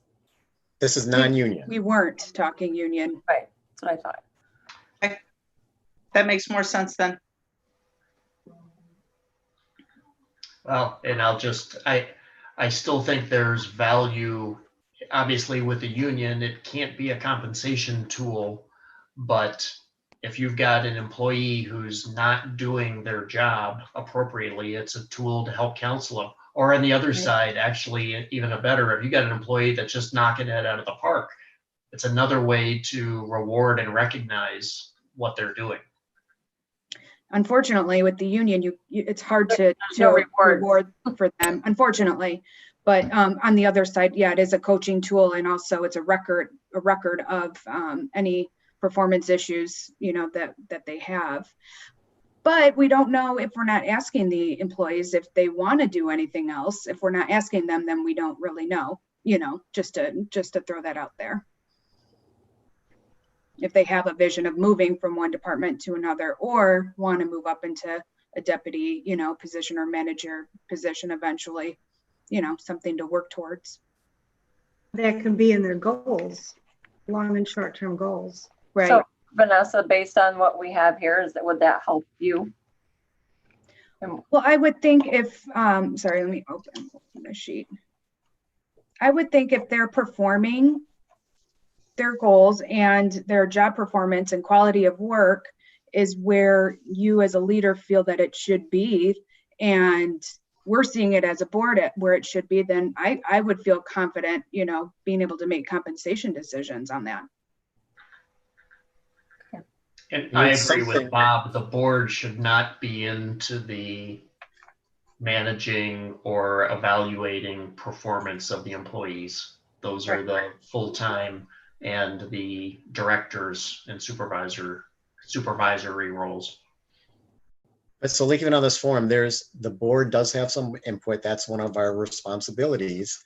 So for example, like not to pick on the fire chief, but one of the things we talked about is the fact that one of his long-term goals should be to maintain the 10-year plan for, you know, vehicle replacement or equipment replacement. To me, that's an ongoing goal, something we need. And so that should be one of his ongoing responsibilities. Mm-hmm. Right. And based on whether or not he performs it we can put that in either a coaching way or compensation. Right. And Plant Moran, when we get the audit report, we need to, you know, we don't really direct Molly to do it. She knows what, you know, based on that to do. And so that would be easy from her standpoint to say, okay, take that, one of those, if there are, hopefully we'll get to a year where there's actually no recommendations, but that'll never happen. Well, be positive. That's one of their goals and objectives for an audit, is to make sure they have at least one management comment. So there is always something to come back. That's right. Petty as they may be. So do you, you as a board, do you believe that this, the document Ecto HR has provided Mrs. Bushy is sufficient or do we need to expand it for the, I quickly do my math here, what, 6 people that it would be used for? So Dave, I know we had sort of a subgroup. Maybe the question goes to George or Rick. Yeah. I don't remember who was doing this. Did you include any of the employees? I mean, you know, there should be some feedback on this. I mean, with I guess you could argue pros and cons, but is it just something we've decided? I don't like stuffing things down people's throat. And this is, to me, also not something the board should see. We should get a summary from the department head, supervisor, clerk, everybody, wherever it fits, as to how these people are performing. At expectations, exceeds expectations. Right. You know, sort of like school, needs improvement, whatever. That's my handwriting, needs improvement. I agree with Well, that's true for the people who are being evaluated by the directors and the Right. full-time elected. But if you're also going to use that to review people like Janet and Ben and Dave Campbell, then whatever compensation committee would be the ones who actually looked at those and did those reviews, wouldn't you think? And that's years ago when that's how we used to do exactly what Molly said. Mhm. Okay. So it's not that the board would never see any of them. They wouldn't see the basic staff. Those would be done by the supervisors and end up, since they're all union, it would end up just as a glowing review or a needs improvement in their personnel file for future reference, but it's the directors that would actually go to the board. Right. And I just want to make sure that my concern is I don't want these coming to the board, or maybe there's a way to get around it, but I think then it becomes public record, and I don't want. That's where I was going. That's the reason why I was done with the subcommittee. Right. Private personnel records, so it does not become public record. So that's exactly the reason why there's no more than 3 board members in the committee. Yeah. So back when we were originally discussing some kind of a document, the discussion back then was to have the board agree upon a draft, and then to take that draft to the Emily's and Dave's and deputies and whoever that senior level to go through it and provide feedback, and then ultimately modify and come up with something that everybody agrees with. This is a good starting point. It's better. This is the furthest we've come, so I'm willing to start with this. I understand. And keep in mind, you know, I'm one of those people that you know, I'll pick on an individual who's not here to defend himself. If you are pleased with the pedestrian walkway over M5, if you think anybody gets credit for that success other than Dave Campbell and Paula Langford, I'll tell you, you're wrong. Lots of us have participated, but he has been the driving force for that project from beginning and heading towards fruition, because it's not done yet. I don't want to see us in a situation where we put metrics that have to be met, special projects or demands on people. My experience, my professional experience prior to the township, is when you put metrics on someone like that, they stop doing their job to make sure they hit their metric so they get more money. It was like that when I worked at AAA, when I worked at GMAC. The county, I was a union employee, that was not an issue. But I don't want to see a situation where we're putting projects on people who are working their tails off every day.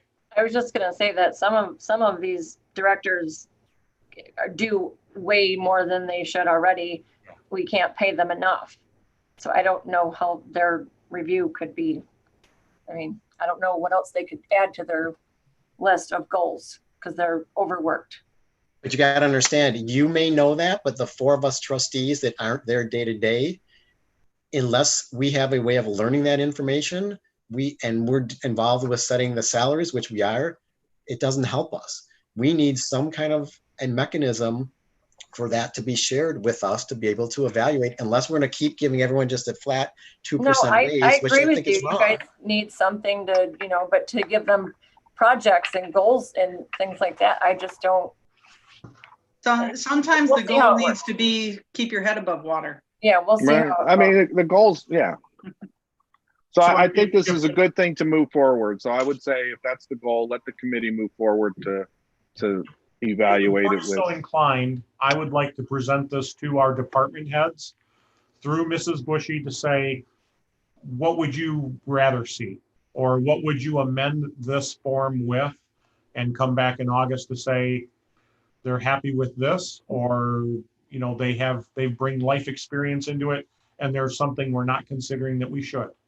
And bring it back to you in August to be able to say, we're that much closer to something we've talked about for a long time. So Why don't you put, why don't you, why don't you, I was, I should say, Janet, do you have anything that, you know, maybe the most important on this person on this discussion is you. Do you have any thoughts?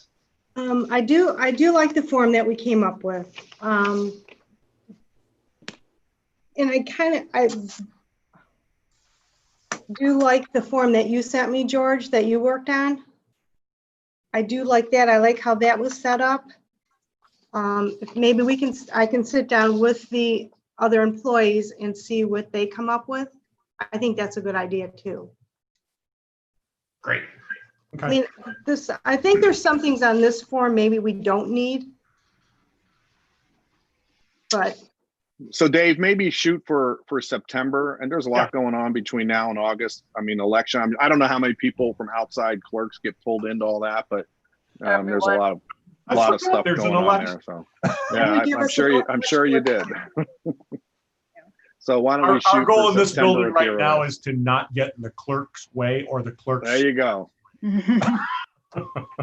Yeah, thank you, Bob. I appreciate that. And so we'll move forward with that, Janet, and keep this ball rolling closer to success and completion. Unless there's other discussion, then we'll move on to item number 7. Resolution Sherwood Acres paving SAD refund. Molly? I think it's kind of self-explanatory. All of the liens have been released. All of the SAD monies have been paid. It was over 5% was left over in the account. Over 5% of the original roll was left in the account. So by law, we have to refund it back to not the original owners who signed up for it and paid it in the first place, but to the property holders of record now. So nobody's delinquent. So none of it has to go to Oakland County. How much is it to each property owner? $369.32 or something like that. $332.39. Something. Yep. $16,000 total. So, do we send a letter to tell them where it came from, or is it going to be just a check and they'll have to figure it out? No, there's a letter. Is there a letter? Okay. Yep. Okay. Yeah. Do we need, I mean, other than this is just administratively, it's the finality of that project. Do we need a motion to cast this forward? Yes, because you're spending. Yes, because you're spending money. Okay. So I'll make a motion to approve the Sherwood Acres paving SAD refund. Support. Motion by Magner, supported by Creech. Any other discussion, questions, or concerns? Roll call vote, please. Magner, Aye. Creech, aye. Phillips, Aye. Weber, Aye. Burkheiser, Aye. Sobel, Aye. Scott. Aye. Motion carries. Item number 8, resolution reducing PTA penalty on parcel numbers 17-19-301-003 and 17-19-301-004. Again, Ms. Phillips. Okay, so the Molinos bought Glenlore, which was 2 parcels. It was the golf course and the house, with the intent that they are going to build a very large house and combine the 2 parcels. They have since moved into the small house so that they can watch their construction when it gets underway. And I just noticed that they sold their old house, or it's being sold. Anyway, the golf course property, even though it is zoned residential, was coded in Oakland County Equalization still as a business, even though it hasn't operated as a business for quite a few years. And so that puts the cap at the PTA penalty at $1,000 instead of $200. And the Molinos, if you read through their letter to me, they recognize that they didn't file their paperwork on time, and they understand that, you know, that they made a boo-boo, but they think the $1,000 is excessive, and it's really a residential real estate piece now. And could we please knock it down? And I don't think it's unreasonable. What's it zoned? It's zoned residential. Do you know the street address, Molly, for discussion? It's right on the corner of Sleeth Road. It's like 2206 Sleeth or something, but I don't know for sure. Okay. Entertain a motion? I'll make a motion to waive the transfer penalty on. It's not waive it. No, not waive it. Reduce it. It's reduce it down to down by $800 to $200 max. To reduce it from $1,000 to $200 for the parcel of land that is zoned residential but is considered commercial by Oakland County. It's 2000 and 2012 Sleeth Road. Thank you. Motion by Weber, supported by me, Phillips. Phillips. Roll call vote. Weber, Aye. Phillips, Aye. Creech, aye. Burkheiser, Aye. Magner, Aye. Sovo, Aye. Scott. Aye. Motion. So carried. Molly, is there something that has to be done to tell the county? I mean, I'm going to say it this way: whose fault really is it? Is it their fault that the county? I mean, how does the county find out that these things change? Because I mean, well, I get the issue, but I sort of feel that if they had the business and all that and didn't do what they're supposed to do, then, you know, I mean, obviously it wasn't their business. The Glenlore Golf Club business shut down a long time ago. Okay. So they bought it as a residential property to build a house on, and then they get hit with a commercial property penalty. We tried to buy that. I don't know what the process is to fix. It's easy. So when you buy a parcel, you come in with your real estate paperwork, you file a property transfer affidavit, you give it to Cheryl or to Tammy. They process the paperwork, stamp it, send it to the county. But I don't know, Dave, I don't know that that would make the county understand that they got to take away the commercial classification on that real estate. No, I agree. And I believe the error starts when their realtor who did the transaction didn't guide them to do all these things. So all the county sees is the PTA form that says this changed hands. They automatically, then the Molina family delayed in doing their paperwork. So the late fee affixes, that tells the county there's the PTA wasn't processed. So there's a late fee. What's the late fee? It's commercial. It's $1,000. I get, okay. So, all right. There's no real way to fix that.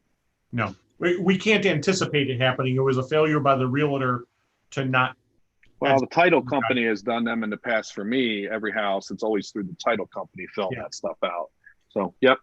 Okay. Just for a meaningless piece of information, we, the township, tried to buy Glenlore many years ago to have as a golf course for the township, add to our parks properties, but we could not agree on a price. They wanted way too much money. Yeah. All right. Moving on to item number 9.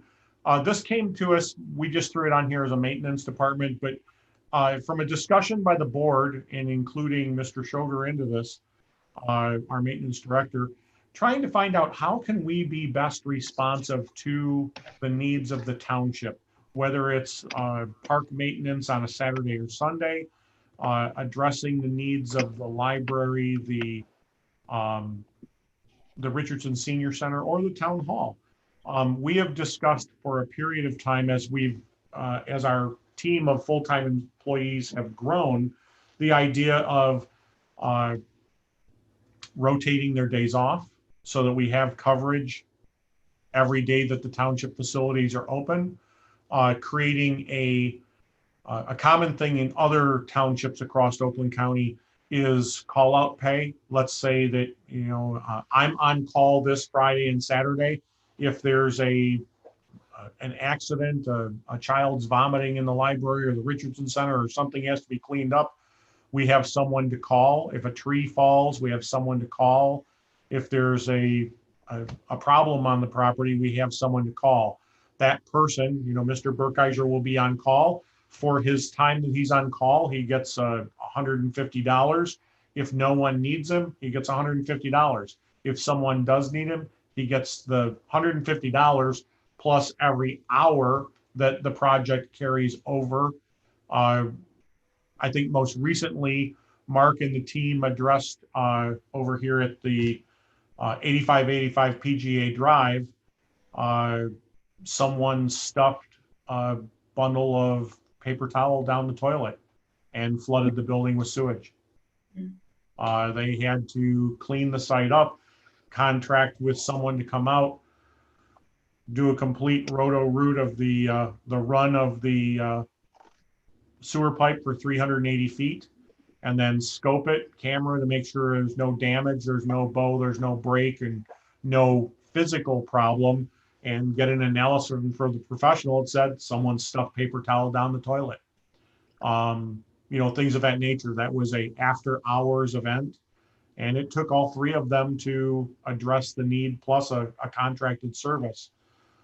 So I believe that other communities have solved this with call out pay, or on-call pay, if you will, where they can divvy up, somebody who wants to fish, can take the on-call in December, and somebody who wants to golf can take the on-call in February, and somebody who doesn't want to do those things but wants to be able to snowmobile can take on-call in June and July. But I think we need to give our maintenance department some guidance as far as what do we want. And I think the goal is to be able to be responsive, which they are already. But Mark, as a director, he comes out, he's not getting overtime for these details. So if he had the on-call pay opportunity, I think it would behoove him, and it would make him available. So if they have the ability to schedule and know that Chad's available on this weekend, Jake's available on that weekend, Mark's available on another weekend, they can still have their own lives, and we don't have to add staff to accomplish it. So Dave, I think, one, I agree. I think we need to have someone available when it's baseball season and, God forbid a tree falls down, whatever. I agree. I'm not sure where your 150 came from and whether that's a good number or not a number, whatever. Again, to me, this is an HR policy issue. So if you're just informing us, I think that'd be good to put together a plan with a recommendation. If you're looking for on-call pay, my daughter gets on-call pay at a tech place. It's not a whole lot being on call, but if she gets called in, then she's getting paid whatever. So I think that's reasonable. Just double check, see what other on-call pays really are, and submit it with our budget stuff. My quick analysis: Independence Township, Rochester Hills, Orion Township, Waterford Township, they're doing, it's like $150 for a 2-day period. So this weekend you have to be on call. You're going to get that $150. If you had to get called in, you get that $150 and your hourly wage, that sort of thing, just as an analysis. But unless there's some objection or something. So I'm sure Janice's going to really appreciate having an on-call pay and a paid on-call. Are any of these people union people? They are. So you can't just do that. You talk about opening up union negotiations. Well, and I understand. I'm just saying that, and I'll put it this way: they have the eligibility to be union members. I don't believe in this situation either are. I may be wrong. Maybe Mark. I just asked. Chad's the only one. Okay, so one is, one isn't, but it would have to be something approved by the unions. And I was just wondering, just as a reminder, do you guys work 4 days or 5 days? 4 days. 4. So they would be on call for 3 days? Right. Yeah. And here's another situation is if they use machinery, you can't send one guy out. Right. So you're going to probably have to have 2 guys on call 3 days a week. So let me ask, so Mark, Maybe we, early in the, or at the last budget process, we increased headcount for your activity. I thought it was. So we added like an additional head, as I recall, and I don't remember how we split it up between summer help and full-time, but I thought we took some monies that were summer only and converted that into a full-time maintenance employee. Did we hire everybody that we had budgeted? Yeah, we could have budgeted another, we had another part-timer budgeted or summer help budgeted, but we didn't get that. But the full-timer was budgeted in last year's budget. That's why we got the 2 full-timers I have. Jake came first and then Chad came last year. So And it was then all in instead the budget. Instead of 6 seasonal employees, which we've done previously, we did 2. So I guess on this entire subject, my view, and I'm not sure what the best way to solve it, whether it is the on-call, I'm not sure, but we have a few buildings that are densely populated on Fridays. In a non-COVID world, the Richardson Center and the library, and somehow we need to support them. So they're working 5 days a week. We need maintenance support to support them 5 days a week. And whether it's a rotation where somebody gets off on Mondays and therefore somebody's working on Fridays as a rotation to solve it, or an on-call, I'm not sure what the smartest or the most efficient way to do that. But we need to support those activities. Okay, so the Richardson Center is the only building on 5 days. You have the library, your fire stations, and the sheriff's department on 7 days. So do we go 7 days too? Well, that's the question. That's what the guys are asking. Are we going to go 7 days? I mean, I thought that the on-call weekend piece kind of covered those 2 days. But I agree with George that we might need to make some arrangements, just because being on call for 3 days, I don't know if it was $150 per day or if it's just for those 3 days, $150. Right. But most places are doing the $150 for 48 hours of service, not 72. Okay, so we might need to do some rearranging there. So Mark, we've been called, after our shift time on Monday through Thursday, late at night, something happened and we've taken care of it. So what about that too? Right. I can tell you, I don't care because I'm always available. I've put a lot of time in on my own time and never complained about it. And the guys are available when we need them. I think it's working right now. To change it, that's fine. I mean, I think we need. I would ask you to write something up for us to look at.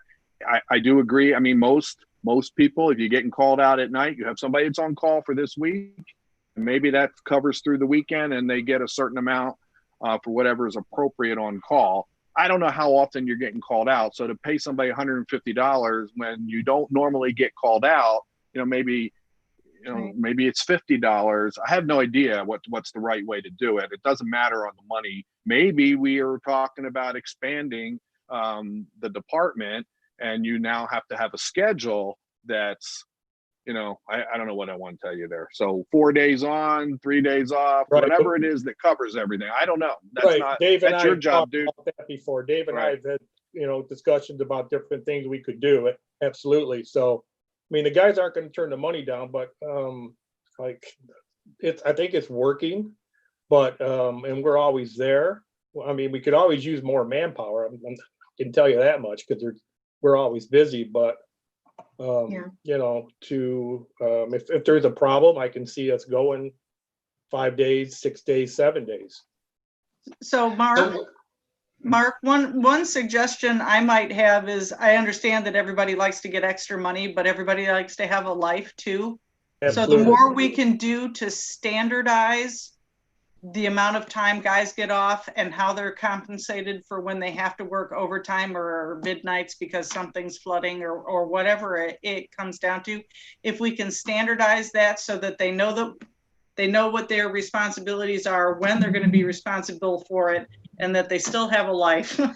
and that they're going to get compensated. You know, if they end up working 80 hours in a week, they're going to get compensated for that because, you know, something bad happened. But if we could standardize it so that people know what to expect, I think that would help.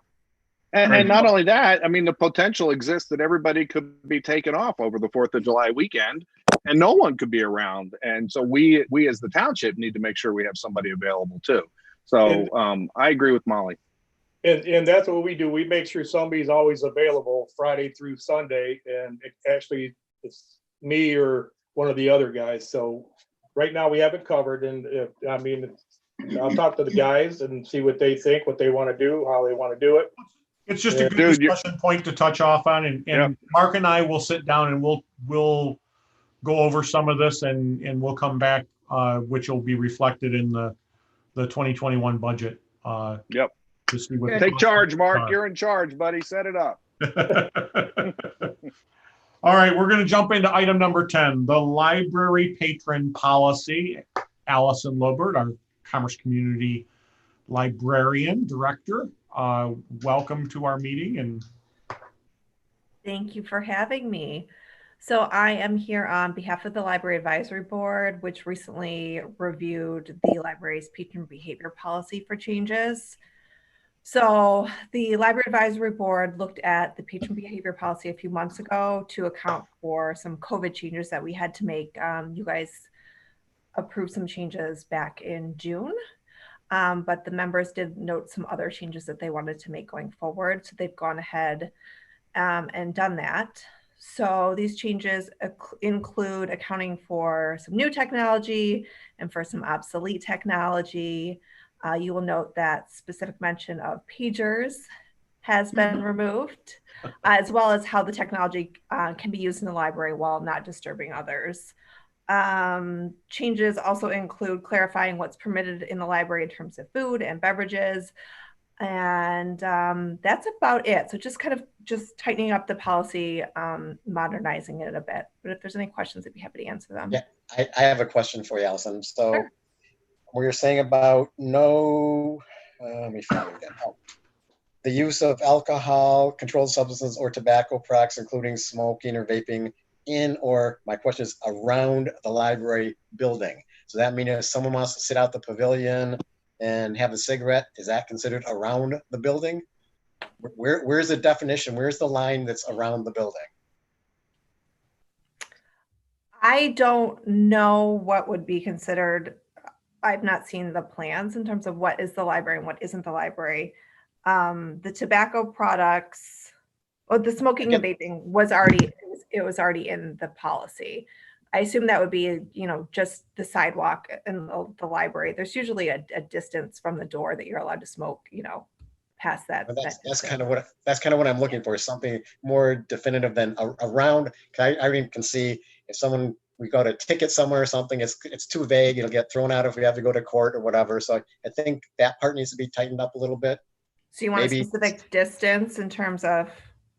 Isn't that part of the no public smoking laws? Isn't there a specific distance, like no smoking within 30 feet of the entrance and stuff like that? I don't know if 30 feet's the right number, but I think there is something in the law. If there is, then I'm fine. I'm just, because I don't know if there is or not. Molly is correct. I think, but for Rick's benefit, I think when it comes to the library, we have to look at, we have a patio to the youth services. We have and I would say the sidewalk, which encompasses the, from the employee entrance around to the south side, would be the area that the patron policy would be targeting. Because we do have I'll call it the cafe tables outside where people can sit just outside adjacent to the youth center, youth services area, or the main entrance that, you know, there are people. You just add the sidewalks? Yeah. So as long as you're in the contiguous sidewalk of the library perimeter, which does not go to the west side or the north side, I would, if I will, define to that point. So is the pavilion considered park property or is that library? No, it's park. Park. Okay, so I guess we need to kind of know where's the dividing point between park and library. Other than for the parking area is shared, though the library paid for it. The sidewalk, the contiguous sidewalk perimeter within is the library. The sidewalk that leaves the parking lot and goes into the soccer fields and everything, that's all park property. So I would say the physical building itself and the adjacent sidewalk is the area that we're trying to have the patron policy adhere to. Would it be possible to just have maybe it drawn out so that we have like a map that kind of goes with it, so that, because there are times that where people have questions for me and they say, well, isn't this part of the library? You know, including, you know, asking questions about the pavilion, and to have something that I can look at and definitively say, like, you know, that would be actually, that's a parks question, or, you know, that's not the library's responsibility. That could potentially be helpful in the long run anyway. And I think, so is this an urgent matter that we need to do? I mean, I hate to do this, but there's a lot of stuff on our agenda that we usually use at our normal meetings, not a discussion meeting, because we don't generally vote at these. So is this something we can clean up and do at our August meeting, or is this something you really need now? There's only one thing that a library patron was concerned about, but I think that gentleman can probably tell us what that is. It wasn't that, no. Okay. No, yeah, it wasn't bad at all. We actually had two situations recently, which is why we're trying to firm this up now. I would say clearly we can use Allison's idea of attaching a map to this policy, which will firm this up completely and bring it back for approval, or you can just approve it knowing that the map will be attached. The two incidents we had, currently the library is operating in a 30-minute grab and go scenario. So you can get in, you can do your book shopping, get what you need and leave. We did have a patron who acted out, tried to occupy space, and this is not the first time this conduct has been disruptive or problematic. The second one was an individual who was trying to utilize a cell phone, and the librarian appropriately by policy said, could you not use your cell phone? But the library advisory board and Director Lobert have worked through this process to where there are times where I'm going to have to call my wife to get the password to do a banking or a real estate or an insurance transaction. So we have to try and find a way, how do we accommodate? If every kid during finals week is on their cell phone, and you know, it'll be a very loud place. So trying to come up with a happy medium to guide patrons to where they can succeed and function but not disrupt is the goal. And you know, the individual who was on the phone said he felt he was being quiet enough, but the librarian did not. I see there's a job description in here. Is that a separate item that I we're sent a separate email out after the fact. It was not supposed to be Yeah. included. I'm sorry. Meant to omit Okay. that. Okay, sorry. Technical error. That's all good. So for the sake of expedience and to assist the director, I would move to accept the policy with a map showing nothing more than the perimeter sidewalk, which goes from the youth services to the main entrance. It wouldn't have to include the employee area, shipping and receiving. Well, then you need to clean up the wording. It talks about around and change it to something that, as indicated in the Exhibit A map or something to that effect. Yep. Yeah, and if that is acceptable, that's a small modification. And I'll support it if you will accept that. Yeah, I would move to accept the policy with those amendments and the map to be attached.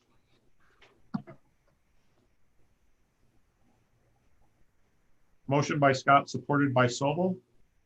Any other discussion or concerns? So does this become effective right away? Once published for the public to see, yes. I mean, we don't do a formal publication on this, just in the library. Yeah, once just it's in approved by library. the board. The library and on the library's website. Okay. We're not eager to, for discussion's sake, we're not eager to tackle anybody and stop a problem. It just, there have been a couple of problems that have kind of percolated to the point where we need to address them. Roll call vote. Scott, Aye. Sobel, Aye. Creech, aye. Phillips, Aye. Weber, Aye. Burkheiser, Aye. Magner. Aye. Motion carries. Township board discussion dates is item number 11 for our budget. Do we have? So first, Dave, have you given the directors a date to have you, I don't know what, August 15th, you want a rough budget, or what have you? I haven't, with the remote work and everything that we've been doing, still adapting to the COVID and the rush of the pending primary coming up. Right. I've tried to stay out of everybody's way. So no, I have not told them, but they're all in tune and ready to start vaulting forward. Fire chief is on board right away. Wendy from the sheriff's department, Wendy Reyes, lieutenant, also is ready to move forward. So are you looking to try and start something? Are we looking at in August, or are you looking at in September? I would like to see us try and do something prior, early August, mid-August, and then carry forward. Well, let's see. We have a meeting. I don't think we should look at anything before the election. So we have a meeting on the 17th. So you want to do something on the, or not 17th. What is our meeting? 18th. We actually have one on the 11th and the 18th. Yeah, we have because of the SAD public hearing, we have a August 11th. We have the 18th. Oh, I don't have that on my calendar. I don't either. So are we? I don't have that on my calendar. We will get an email out to everybody. The original meeting was scheduled obviously for the second Tuesday, but I suggested it was moved to the third because of the election. Right.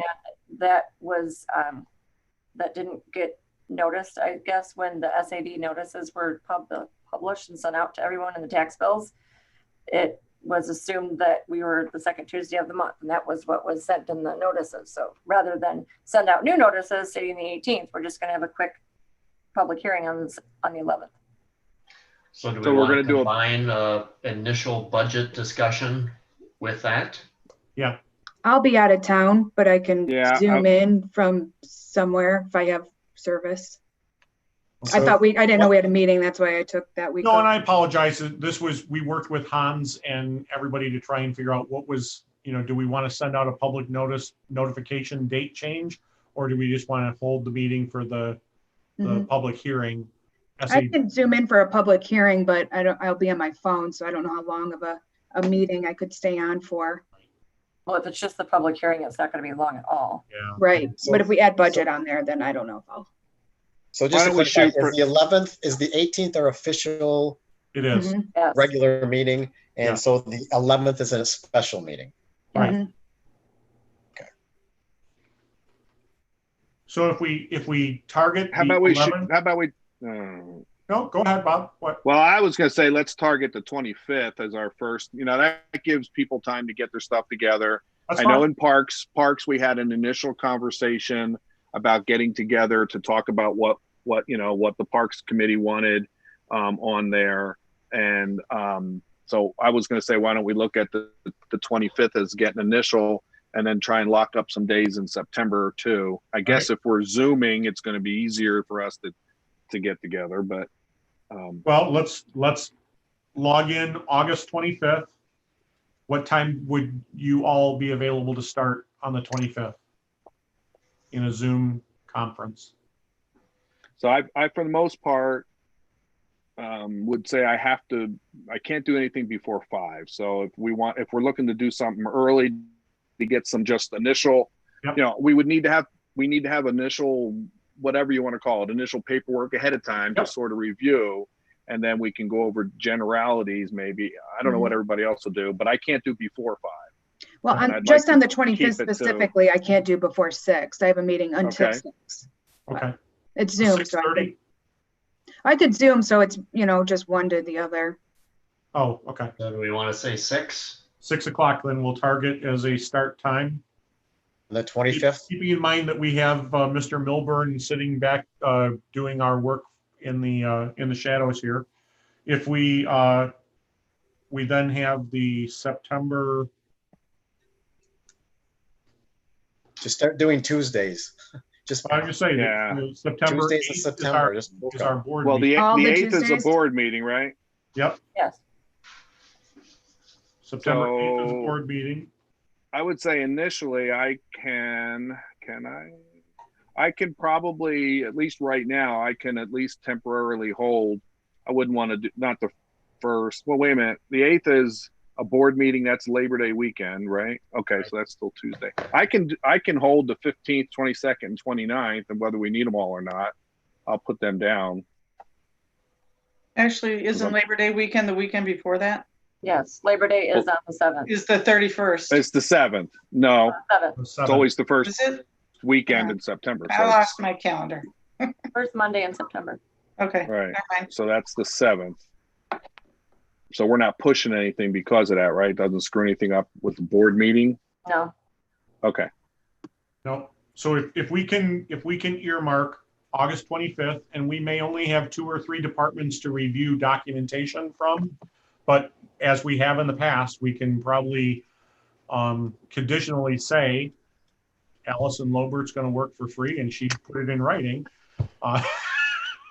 So Dave, with those dates, I really liked, at least some of them or all of them eventually came in with what is it you're looking to do the next year? What do you need to do it? Obviously, if it's a change in personnel, I know George and I'll nitpick to say, show us some numbers that help support those.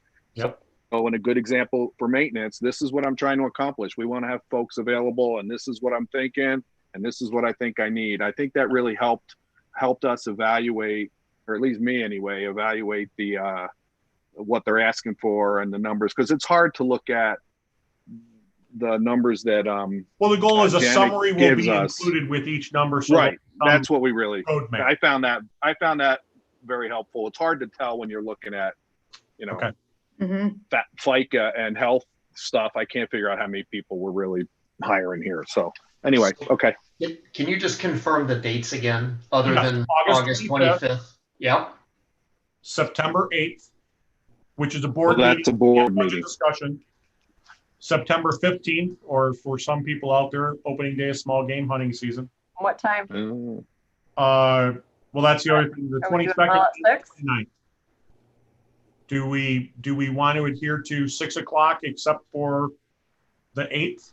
Leave that at 7, or can we do 6 o'clock on every day? I can do 6 any day.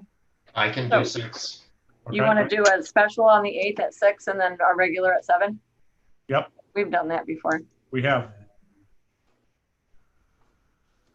So we'll target 6 o'clock as the budget hearing.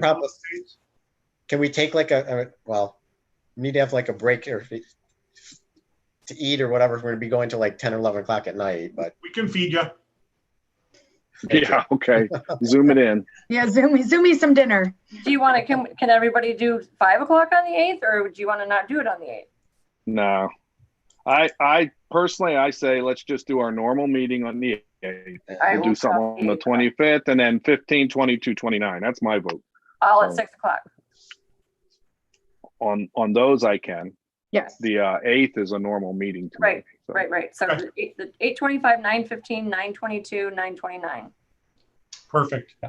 The 22nd just is going to be, I will be out of town and I will have spotty service. So I'll try to figure that out, but just a heads up, all the other dates are fine. All right. And we'll get an email out to everybody tonight on the SAD public hearing for 8/11. And the normal board meeting is 8/18. Sounds good. Correct. Yeah, I hate to send out be nice to Missy or whoever, send out dates of all those dates. What do we got on what dates at what time? I'll do I'll it. make sure my calendar Busy. looks good. Thank you. Creech is Yeah, busy enough. I'll get these get it. dates all set to everybody. Okay. Perfect. And she'll do the follow-up agenda publications and everything. Jumping into item number 12, other matters. I'll use my screen, not knowing if it shows up differently. Mr. Weber, do you have anything for other matters? No. Oh my God, where is the real Mr. Weber? He's been kidnapped. Go to me next. Miss Magner. I do not. Thank you. Okay. Holy smokes. Mr. Burkeiser. No, sir. There's a surprise. What? Well, I know where it's going to lead. So much pressure's on Rick. Bring it on. Come on, bring it on. I'm getting to you. I'm getting to you. Molly? Nope. Okay. Mr. Sobel. Actually, I only have one now because we talked about the fire department. What, and this maybe it's an Emily or whoever, or Bob, whoever can answer this. Can we get an update on what's happening with the Byers farmhouse? Yeah, I can give you a brief update. We had scheduled to have Plant Moran Cressa come and do an analysis of the building so that while we have carpenters and workers mobilized to do the fire station, if we can create a side project where they're already here, they can do the work. We ran into a problem where Plant Moran Cressa had some restrictions for COVID training and working remotely. They were not able to meet the date to do the analysis. We're going to do a follow-up date where Plant Moran Cressa representatives are going to go through the building. We'll determine what they can do. We're operating off of, remember, the Oakland County analysis, historical architecture analysis of what needs to be done. So the numbers are old in dollar value, if you will, but the blueprint hasn't changed. What we have to preserve, what we have to repair, what we have to upgrade. The roof is getting older, things of that nature. But we're hoping to be able to identify and get some of these things done with contractors from the fire station. So long story short is we still are trying to do that walkthrough. Emily, I don't know if she's still out there. Did you ever get the date? It's in Kevin's lap to jump in. Is it? Okay. Kevin Donnelly from Plant Moran Cressa. Okay.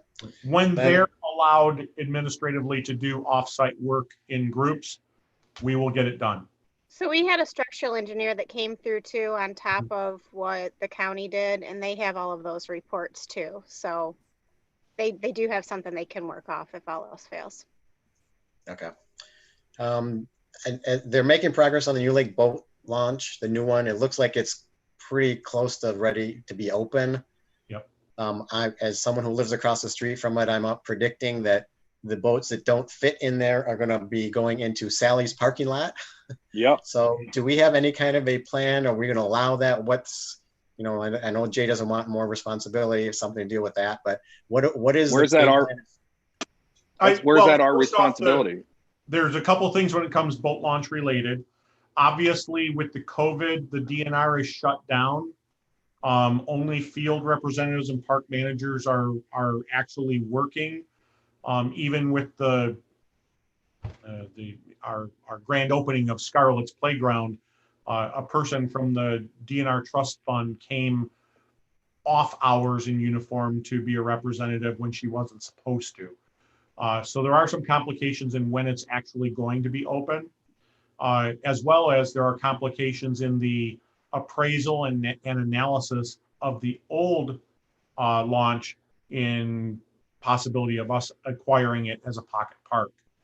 As far as the off-site parking, we've already had intrusion where someone just knocked down the gates, went in, launched their boats on a July weekend when it was busy.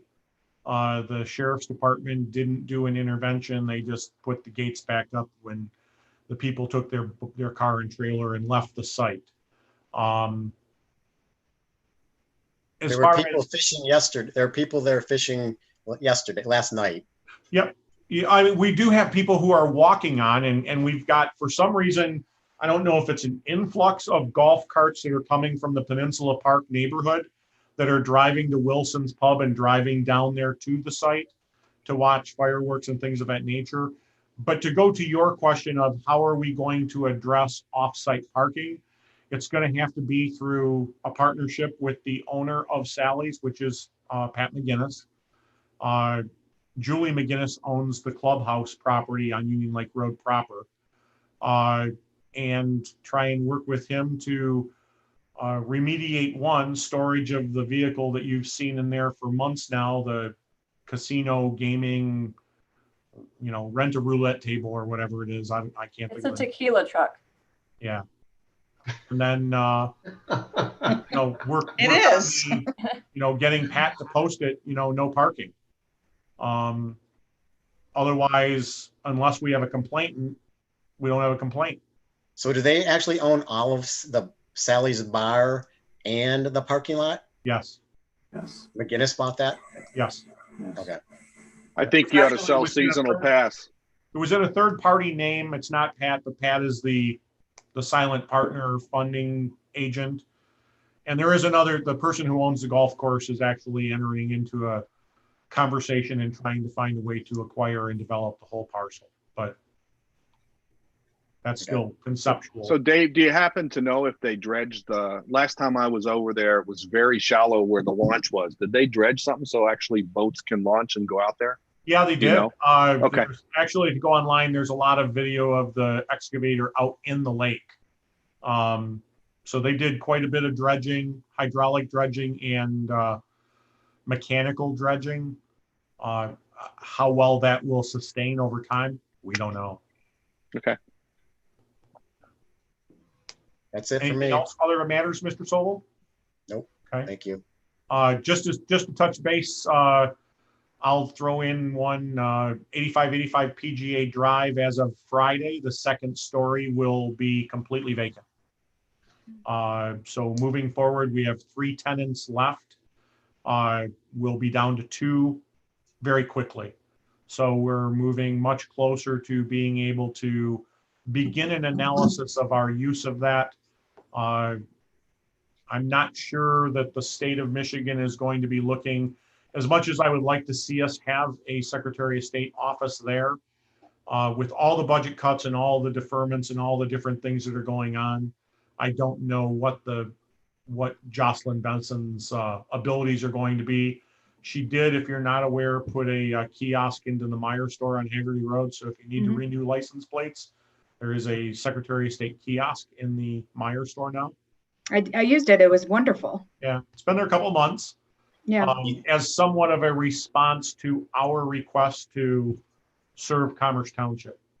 But I think we'll be able to begin a discussion on what the building is going to be best used for, what is going to be the minority and what is going to be the majority tenant. The Sheriff's Department will not need the entire building, though they would take it eagerly. And then there's, the sky's the limit on what you as a board think we want to do.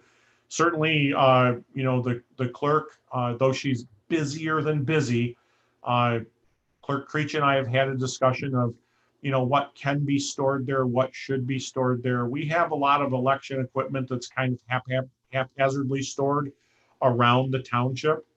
Centralizing and being able to store on site, if you will, in a campus setting may help the maintenance guys when they set up and take down after primaries and general elections.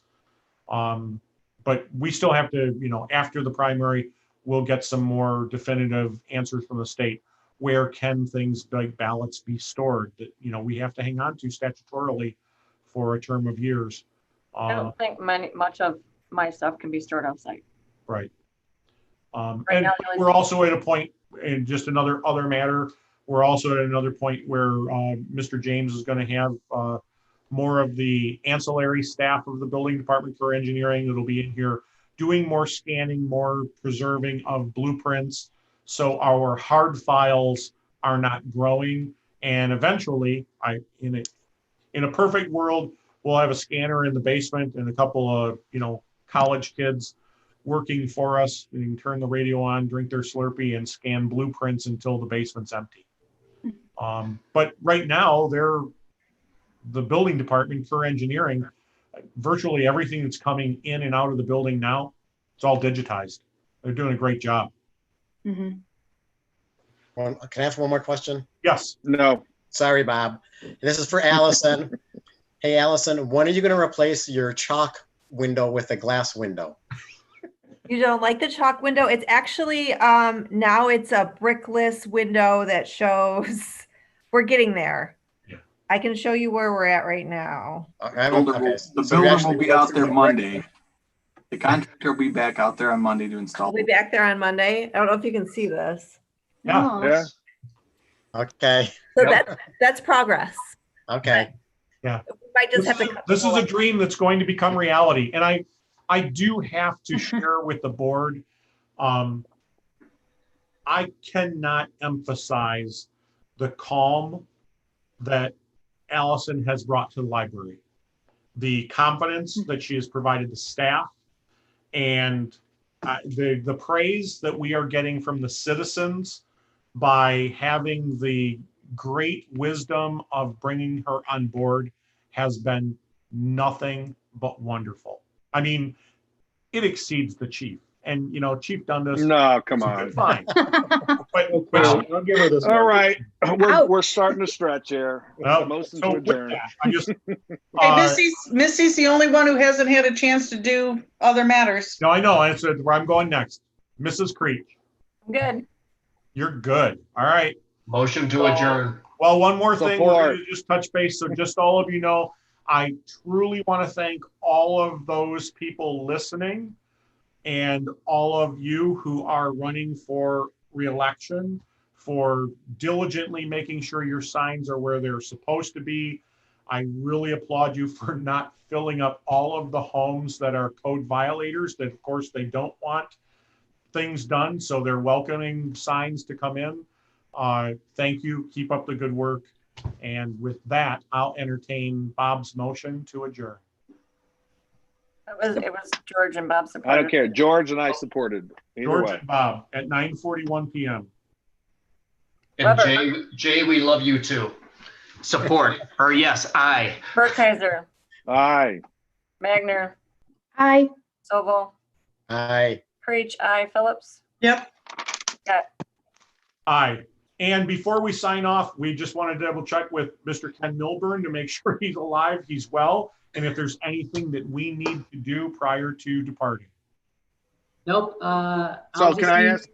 I'm sorry. a quick Was the question directed at Do me? you can you summarize? Yeah, it was. Do you summarize these? Like, do we know, or is there a way when this comes in that you'll tell us that we had X number of callers on these meetings? How do we know? To be honest, how do we know that it's worth the money we're paying? I mean, you know, I guess what I'm getting at. We're doing all this, and we have 3 township residents. I realize at the beginning it's not going to be as many, but do you summarize that? Is that like a routine report you would submit every so often? Yeah, so Google does have analytics. There will be the number of views will be posted right on the page. So you'll be able to see for a particular meeting and for the channel overall. Okay. But that doesn't show how many people called in, correct? That would be Zoom consideration. Okay, so that's not part of the views, Bob, just so that you know. That's correct.